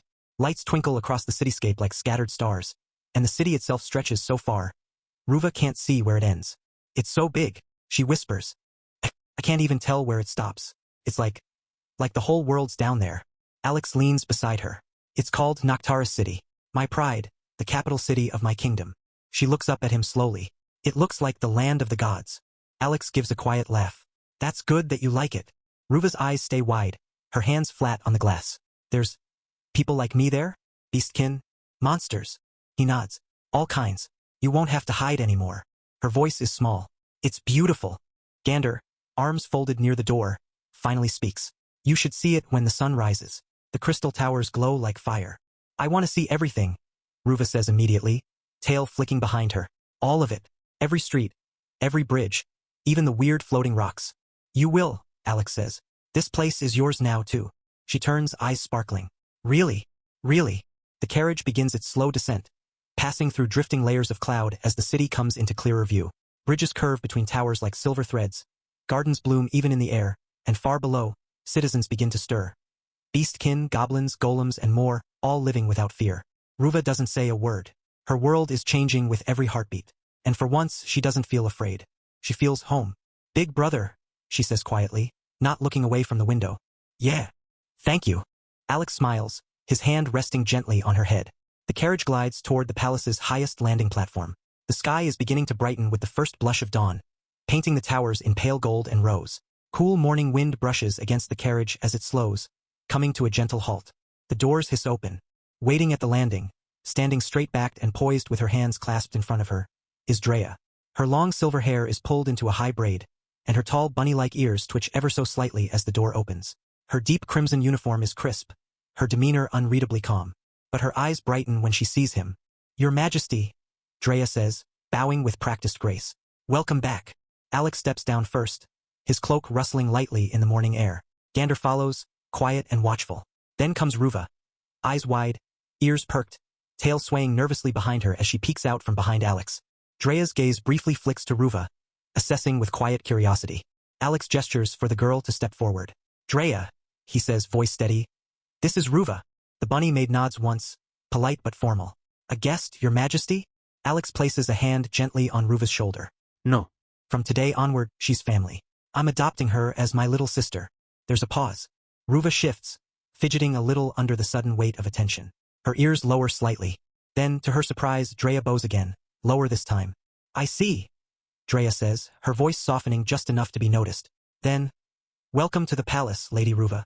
Ruva blinks. Lady? Drea straightens with a small smile, rare, but genuine. As His Majesty's sister, you are now of royal standing. It is an honor to meet you. Ruva's tail fluffs up in panic. Wait, me? Royal? I don't know how to be. What do I do? Alex chuckles and ruffles her hair gently. You don't need to do anything. Drea watches the exchange in silence for a moment, then steps forward and kneels in front of Ruva. Her crimson eyes meet the girl's softly. If you ever need anything, she says, her tone suddenly warmer, you may ask me directly. I will see to it that you are taken care of, proper meals, clothing, rooms, lessons, anything. Ruva's mouth opens slightly, then slowly closes. She nods, cheeks flushed. Okay. Drea rises smoothly, her expression once again composed. Shall I prepare her chambers, Your Majesty? Yes, Alex replies. Make sure it's near mine. Of course. And send word to all my subordinates, he adds. Let them know I've returned. I'll meet with them tomorrow. Drea bows once more. It will be done. Drea gently places a hand on Ruva's back and gives her a reassuring nod. Come, Lady Ruva. Let's get you cleaned up and into something more fitting. I'll show you to your room. Ruva hesitates, glancing at Alex, but he gives her an encouraging smile. Go on. She nods quickly and follows Drea, still glancing around in wide-eyed awe as they disappear through the towering archways of the palace, her small footsteps echoing lightly on the marble floor. As the sound fades, silence returns to the landing platform. Gander steps forward, folding his arms, his expression unreadable. For a long moment he says nothing. Then, Your Majesty, he says quietly. Forgive me for questioning you, but may I ask something? Alex turns to him. Go ahead. Gander's gaze remains steady. Why are you so fond of that child? In the past, you've never shown these kinds of emotions. Not toward anyone. Alex pauses. A breeze brushes past them, tugging at his cloak. He looks out toward the floating city, the horizon now touched with the fire-orange edge of dawn. For a long moment, he doesn't answer. His voice finally breaks the silence, low and distant. I don't know either. He closes his eyes briefly, and memories come not of this life but the one before. Of cold, empty nights, of a cramped room, of walking alone in rain-soaked streets after aging out, drifting from job to job, no friends, no family, no one waiting for him, just silence, just the glow of a monitor in the dark. Alex begins again, slower this time. When I found her, something in me told me I had to protect her, like it wasn't even a choice, just instinct. Gander watches him quietly, the faint clink of his gauntlet shifting as he adjusts his stance. And, Alex adds, glancing away with a faint, almost awkward smirk, she's cute. The corner of Gander's mouth twitches. Not quite a smile, but something close. Alex exhales through his nose, eyes drifting skyward again. Toward the light bleeding into the clouds, toward the floating islands bathed in pale gold. She reminds me, Alex murmurs, that this world is real. Gander blinks. Real. Alex catches himself. He doesn't elaborate. He doesn't need to. He glances toward the corridor where Ruva disappeared with Drea. His voice is quieter now, thoughtful. There was a time, he says slowly, when I didn't care about anything, didn't even feel much. Everything seemed distant, like I was just watching things happen instead of living through them. His gaze narrows slightly, as if searching for something far beyond the horizon. But now, when I look at her, I feel it. That urgency, that need to act, to keep her safe. He pauses. And that's enough of a reason for me. Gander lowers his head slightly, accepting the answer. I understand. The next day, the morning sun climbs higher, bathing the upper spires of Noctara City in cascading gold. Alex waits at the center platform, hands behind his back, his expression calm but unreadable. 3 figures step through. Goroth arrives first, towering and broad-shouldered, his heavy armor etched with battle scars. The giant grins the moment he sees a familiar face. Behind him, Varkas and Valeth follow, both dressed in streamlined combat gear, weapons at their sides, eyes sharp. Varkas pauses when he spots Gander. Valeth also stiffens slightly.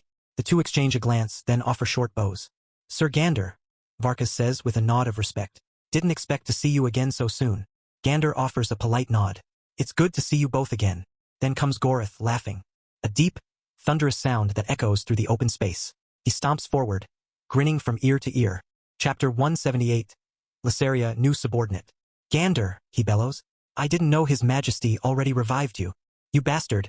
I missed you. Gander allows himself the faintest smile. And you're still loud as ever. The two clasp forearms, the impact of it echoing like a hammer strike. It's good to see you, old friend, Goroth says with genuine warmth. Varkas crosses his arms, and said, We heard His Majesty was away for a few days. Goroth scratches his beard, frowning slightly. Where did the two of you even go? It's not like you to vanish without warning. Gander steps aside and gestures toward the inner palace. His Majesty will explain everything, he says simply. The group moves with measured steps through the ornate corridor, columns of dark stone lined with soft glowing crystal sconces. At the end, tall doors part silently as they approach, revealing a circular chamber of glass and obsidian. A wide, round table sits at the center, polished to a mirror sheen. Only one person stands within. Alex. He's alone, hands clasped behind his back, standing beneath the pale blue glow of the room's central skylight. His expression is unreadable, but his presence commands silence the moment they step in. The four immediately straighten. Your Majesty, Goroth says first, bowing with his hand over his chest. Your Majesty. Varkas and Valeth echo in unison. Alex nods once. Seat. They move to take their seats, Goroth lowering himself with surprising grace for a man his size, Valeth and Varkas remaining alert despite the relaxed posture. Alex doesn't sit.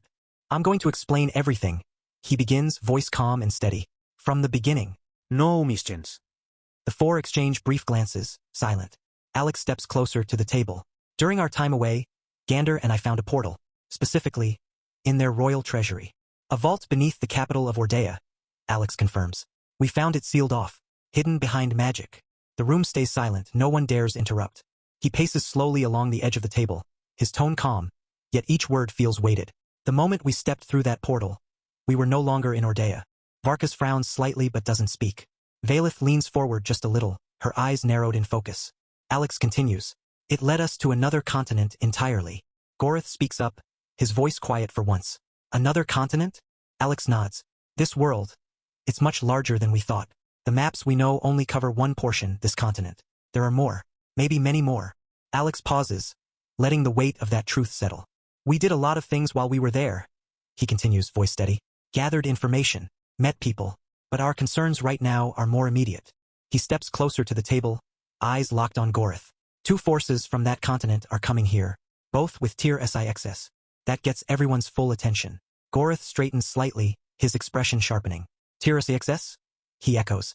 Alex nods once. The king of the Valgros kingdom is preparing to open portals on our continent. Gorith leans forward, hands clenched.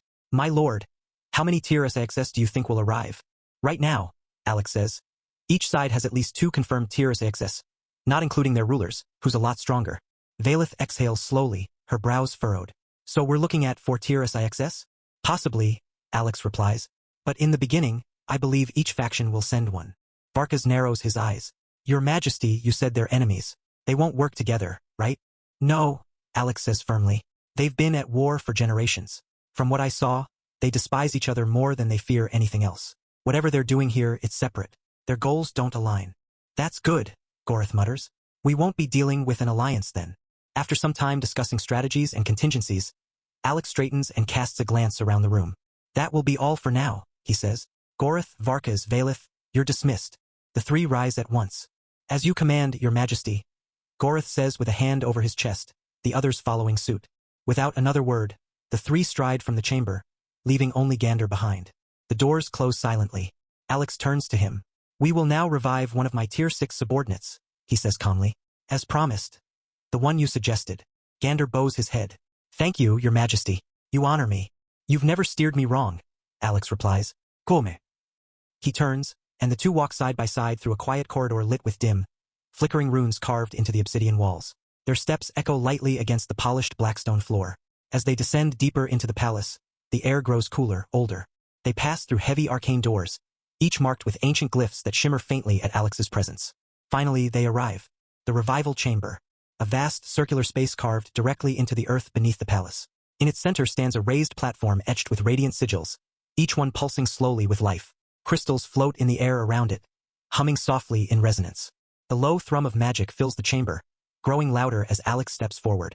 The floating crystals orbit the platform faster now, their glow intensifying in response to his presence. Gander remains silent, his eyes fixed on the stone coffin at the center of the platform. Alex raises a hand. Gold coins surges from his palm, weaving through the air like golden fire. The sigils along the crystal, light crawling across the carvings in a spiral pattern. The entire room pulses once, then goes still. A silence deeper than death fills the chamber. Then movement. First, there is mist, thick, violet-black, bleeding upward like ink in water. Coils, stretches, and begins to take form. A woman's figure, tall and willowy, emerges within it. Her legs are long and clawed, bare to the knee with tendrils of translucent flesh spiraling upward like armored lace. Her skin is dark lavender, smooth and slick like polished obsidian, covered in glowing curse-inscribed tattoos that shift like living script. Her arms are wrapped in strips of shadow that flicker with every breath she takes. Her fingers end in long talons, but they move with dancer's grace. Her face is hauntingly beautiful, inhumanly so. Smooth, angular, with high cheekbones, dark violet lips, and no pupils. Only glowing slits of eerie green that stare out from pools of liquid black. The woman slowly lifts her head. Her gaze drifts across the chamber before settling on Alex. Then she kneels, both knees to the ground, one clawed hand pressed to her chest, head bowed. My king, she whispers, voice like silk over broken glass. You called me back from the dark. I offer myself to your will once more. Alex steps forward, eyes calm and steady. Welcome back, Lysaria. She raises her head slowly, reverence in every movement. I am yours, my body, my curse, my soul. All of it exists only by your command. Gander steps forward, stopping a few feet beside her. His tone is quieter now, softer than before, still as dramatic as ever. Lysaria turns her head toward him, a slow smile curling her lips. You missed me, curse blood. You took the good plagues with you, he replies, chuckling faintly. She laughs low, haunting, beautiful. Alex speaks, and the room stills again. Lysaria was one of my personal weapons during my first fight with another player's kingdom, along with Gander. Status window appears. Name, Lysaria. Race, Abyss Weaver. Class, Plague Mage. Levels, 635, Tier 6. Alex gazes at her for a moment longer, his tone calm yet carrying absolute finality. Gander will fill you in on everything. Lysaria bows her head once more. Thank you, my king. I will not fail you again. Alex meets her gaze briefly, then lifts his hand. In a ripple of mana, his form vanishes. No flare, no sound, just absence. The silence stretches for a breath. Then another. Lysaria rises slowly, movements sinuous and controlled. Her glowing eyes flicker toward Gander, half-lidded with familiarity and curiosity. So, she murmurs, her voice laced with smoke and secrets. Tell me everything, curse blood. What did I miss while I was away? In a quiet pulse of light, Alex reappears just outside Ruva's new chambers. The palace hallway is dim and still, the early morning sunlight barely reaching this far. Warm sconces flicker with gentle blue fire along the walls, casting soft shadows against the polished obsidian floor. A pair of royal guards stationed nearby bow quickly upon noticing him, then return to silence. Alex steps forward, boots soundless on the smooth stone. He pauses at the door. For a moment he simply listens. Faint shuffling, a surprised yelp. Drea's voice low and patient. That sleeve goes on your left, Lady Ruva. Ruva's muffled reply comes a second later. I know. I'm not used to this many buttons. Alex knocks once, knuckles light on the door. A brief silence. Then, Big brother. Ruva's voice perks up. The door opens a moment later, and Drea steps aside gracefully, inclining her head. She insisted on dressing herself, she says mildly. It is a work in progress. Alex arches a brow as he looks inside. Ruva stands near a tall mirror, halfway into a royal tunic of deep violet silk. The sleeves are uneven, the collar's crooked, and one of the belts meant for her waist is tangled around her leg somehow. She grins awkwardly. I'm trying. Alex steps in, arms crossed. You look like you wrestled the outfit and lost.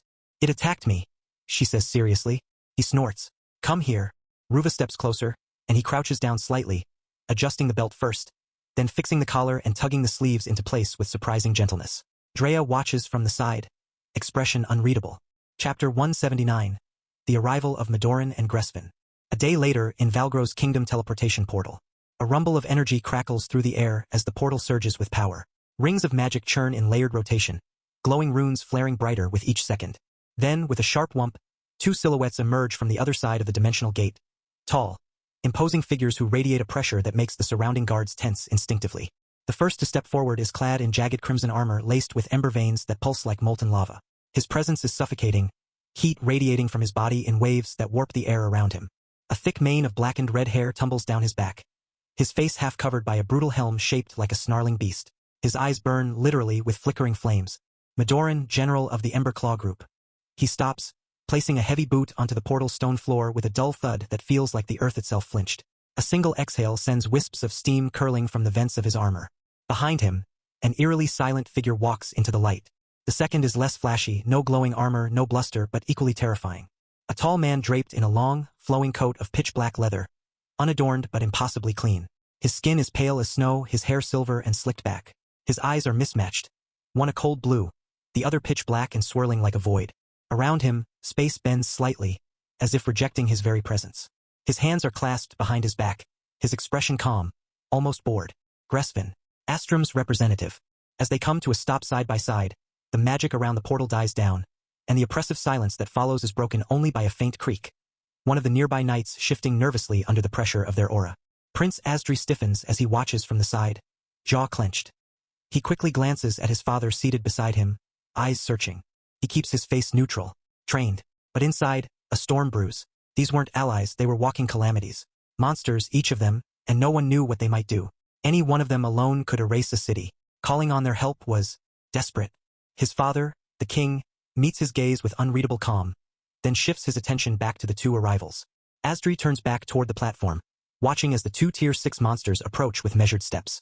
High above the portal chamber, the domed ceiling hums faintly with residual magic. The air is thick, too thick, like a storm about to break. King Rewalt descends the stairs flanked by his royal guards, walking with quiet authority despite the pressure in the air. His steps are calm, deliberate. There is no fear in his face. He stops a few paces from the two monsters. Welcome to Valgros, Rewalt says, voice firm but not hostile. Your presence honors the pact. Gresvin tilts his head slightly, his void-black eye gleaming. His tone is cold and dry. Human, you are bold. You call upon monsters like us for aid, even while your enemy are also monsters. Tell me, are you not afraid we might just kill you all, take the key to the sealed relic, and be done with it? A beat of silence follows. Even the guards flinch, but Rewalt doesn't waver. He lifts his chin slightly. Even if you did take the key, he replies calmly, you wouldn't be able to open the sealed relic, only I can. It's bound to my soul. He steps forward once more. And don't look down on us. This kingdom may not have a tier 6 of its own, but it will not fall from the pressure of just 2. We called for allies, not masters. Remember that. We're working together here. Gresvin's face twitches. Not fear but annoyance. His lips curl into a faint grimace, like someone insulted by the very idea of being spoken back to. A tense pulse of mana radiates from his body. Space ripples. A low-pitched hum grows sharper by the second. Then, Madoran barks out a laugh, deep and rough like an avalanche crashing through flame. Madoran barks out a laugh, deep and rough like an avalanche crashing through flame. Ha! There it is, he says, turning toward Gresvin with a mocking grin. You Astrum dogs really can't help yourselves, can you? Threaten first, posture second, then act surprised when someone doesn't grovel. He leans in slightly, embers rising around him like fireflies. Try not to plunder the kingdom before the war starts. Eh? Or is that still policy where you come from? Gresvin's eye twitches. The void black one darkens further, drawing in ambient light like a sinkhole. The temperature in the hall drops a few degrees in an instant, frost crackling along the edges of the polished floor despite Madoran's heat. His voice is quiet, too quiet. Do you want to fight now, Madoran? The moment those words leave his lips, the world seems to tighten. An aura erupts from Gresvin like a detonation in slow motion. Silent but overwhelming. Invisible pressure slams into the room, a gravitational force that makes knees buckle and throats seize.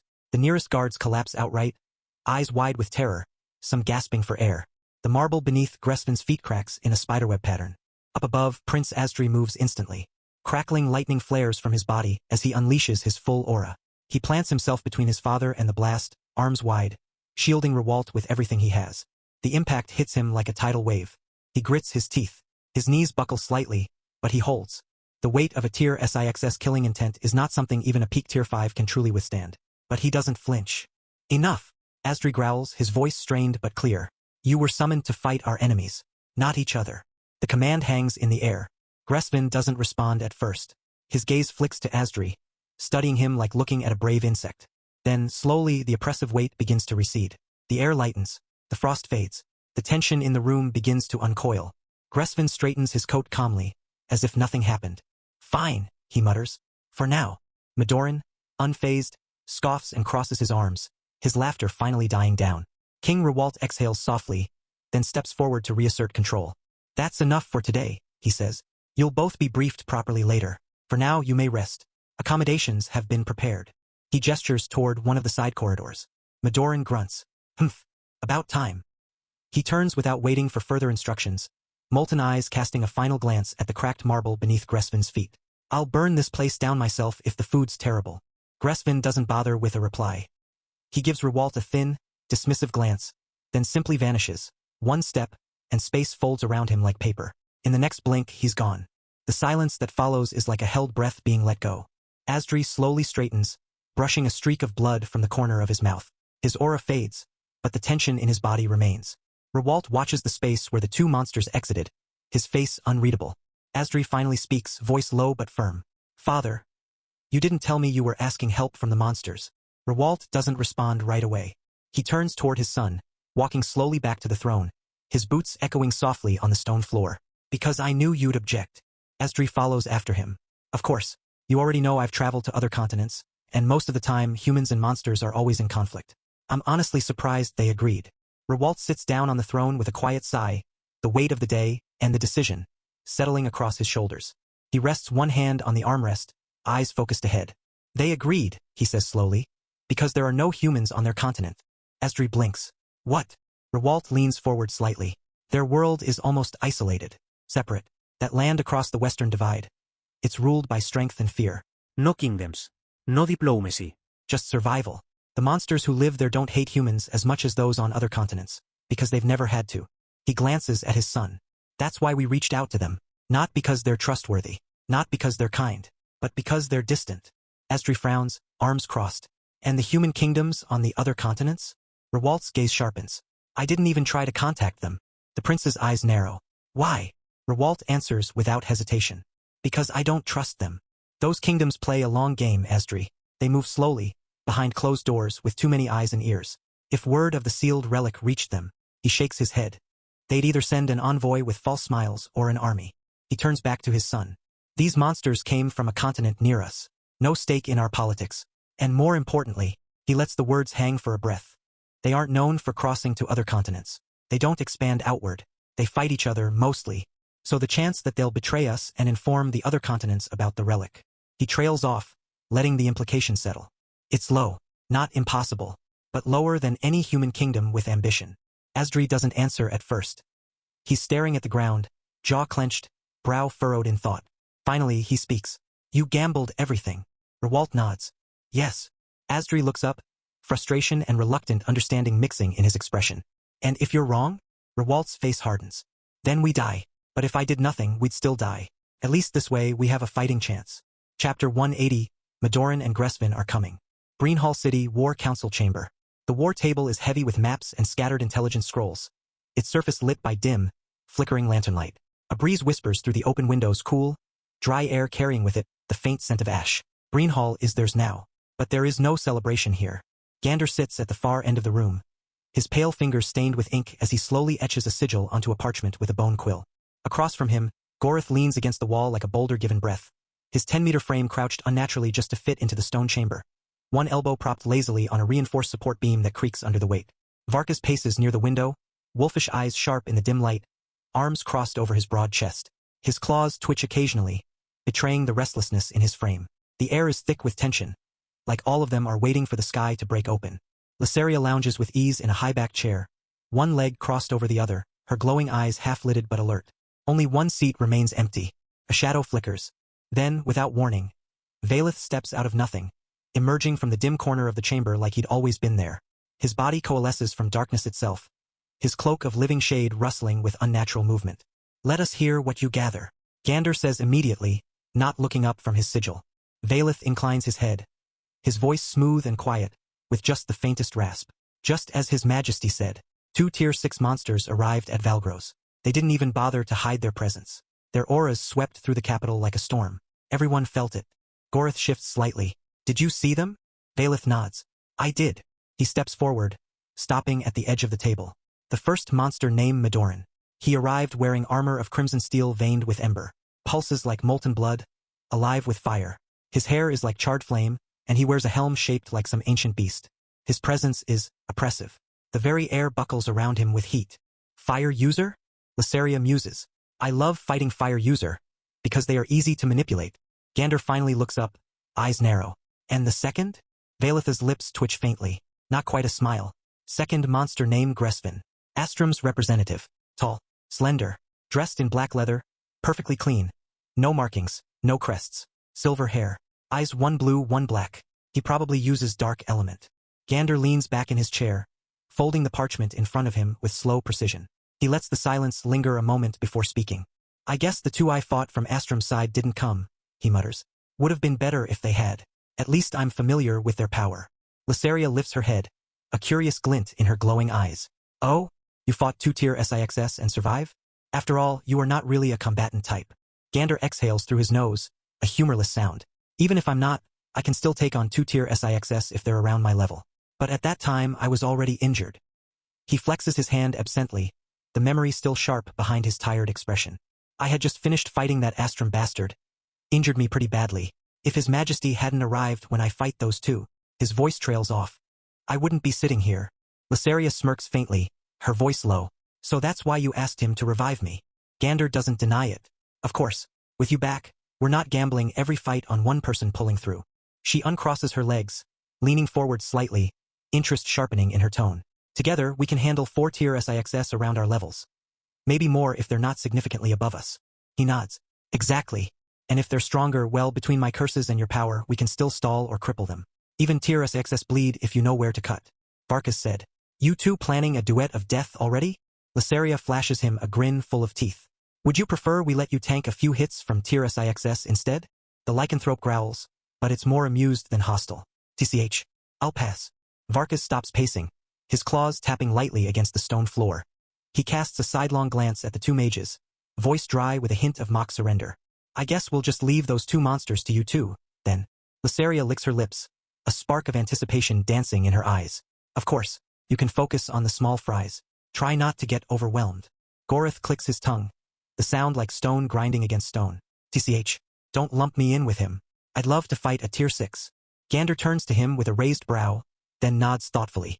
In terms of raw strength, you're basically as strong as a level 600 tier 6 anyway. Valgro's capital, Royal Meeting Chamber. The chamber is tense with the weight of hard decisions. Light streams through tall windows etched with royal sigils, illuminating the long oaken table at the center. King Rewalt sits at its head, his fingers steepled before him. Beside him stands Prince Asdri, arms folded, eyes trained on a detailed map of the continent. Around them, commanders and advisors murmur softly, debating contingencies and fallback plans. The door bursts open. A servant stumbles in, breath ragged, clothes disheveled. His face is pale, and he trembles as he drops to one knee before the king. Sire, your majesty. King Rewalt's voice cuts through the room like a blade. Speak. The servant gulps, words tumbling out in a rush. The two monsters. They've left. They just flew out of the palace a moment ago. Asdri steps forward, frowning. What? Why? They were angry. The servant says, voice barely above a whisper. They said they wouldn't wait any longer. Lord Madoran was pacing like a caged beast, and then he just roared. I've had enough of this delay. If you humans won't move, I will. Then Gresvin muttered something about wasted time and followed him. They flew east. I think they're headed for the city that recently fell, Breenhall. Prince Asdri's eyes narrow. They're going to attack alone? The servant nods shakily. Yes, my prince. They said they'd free it themselves. Lord Madoran called it an embarrassment that it's still in enemy hands. King Rewalt's expression darkens. He leans forward, eyes sharp with unease. The servant continued quickly, still kneeling. Lord Madoran left first, but Lord Gresvin followed right after. He didn't say much, just looked irritated, like he didn't care what anyone else thought. Prince Asdri places a hand on the table, calm but firm. It's all right, father. In a way, this works in our favor. Rewalt glances at him. Explain. Asdri gestures toward Breenhall on the map. If our enemy has the power to stop 2 tier 6 combatants, then we need to know that now. Because up to this point, we still don't understand the true extent of their strength. The fact that they could summon a level 600 tier 6 monster is already alarming. Let Madoran and Gresvin test the waters. It'll give us insight into the enemy's upper limits. Rewalt's tone sharpens. And if the enemy kills them? He lifts his head, meeting his father's gaze directly. That rarely happens. Tier 6 don't die easily. Not on this continent and not even on the main one. They always have contingencies, items, escape abilities, spatial breaks, blessings. Even if things turn against them, they'll survive. Back to Breenhall City. A sudden pulse ripples through the air, subtle, but unmistakable to those attuned. The flames in the lanterns flicker violently, shadows stretching unnaturally along the walls. Lysaria straightens in her seat, eyes glowing brighter. Gander's quill stills mid-ink, his head tilting slightly as he exhales slowly. They're coming, Lysaria says, rising to her feet. Her tone is calm, but her fingers flex with anticipation. The pressure grows by the second, one searing hot and wild, the other cold, vast, and suffocating. Varkas's ears twitch. Goritha's eyes narrow. Gander finally speaks, voice dry. Well, I'm not even surprised. Varkas raises a brow. What? Did you see this coming? Gander nods slowly. Of course. In their minds, everyone on this continent is an insect. They don't wait for orders. They don't negotiate. They destroy obstacles. A sound like rolling thunder echoes across the sky. Madoran's aura burns with unrestrained heat, distorting the very air above Breenhall. In contrast, a wave of cold darkness floods the edges of the city, sending flocks of birds scattering in terror. Gresvin's presence is quieter but somehow worse, like a void devouring sound and color. Lysaria's smile sharpens. Fire and darkness. Dramatic. Gander's eyes harden. Madoran will be straightforward. But that fellow Gresvin. He trails off as the lantern nearest him gutters out, snuffed by some invisible force. From the far corner, Valeth emerges again, cloak twitching, eyes glowing faintly. They're already above us, Valeth says quietly. Madoran is coming straight in. Gresvin is watching. Lysaria steps toward the balcony, pushing open the doors. The sky above is painted red and black, 2 monstrous auras swirling like twin storms. She laughs softly. Well, she says, lifting her hand, magic already crackling along her fingers. Let's go greet our guests. Gorith cracks his knuckles. Do you think they're here to talk? No, Gander replies flatly. I think they're here to remind us who we're supposed to fear. He rises from his seat, grabbing his staff from beside the table. Lysaria grins. Then let's disappoint them.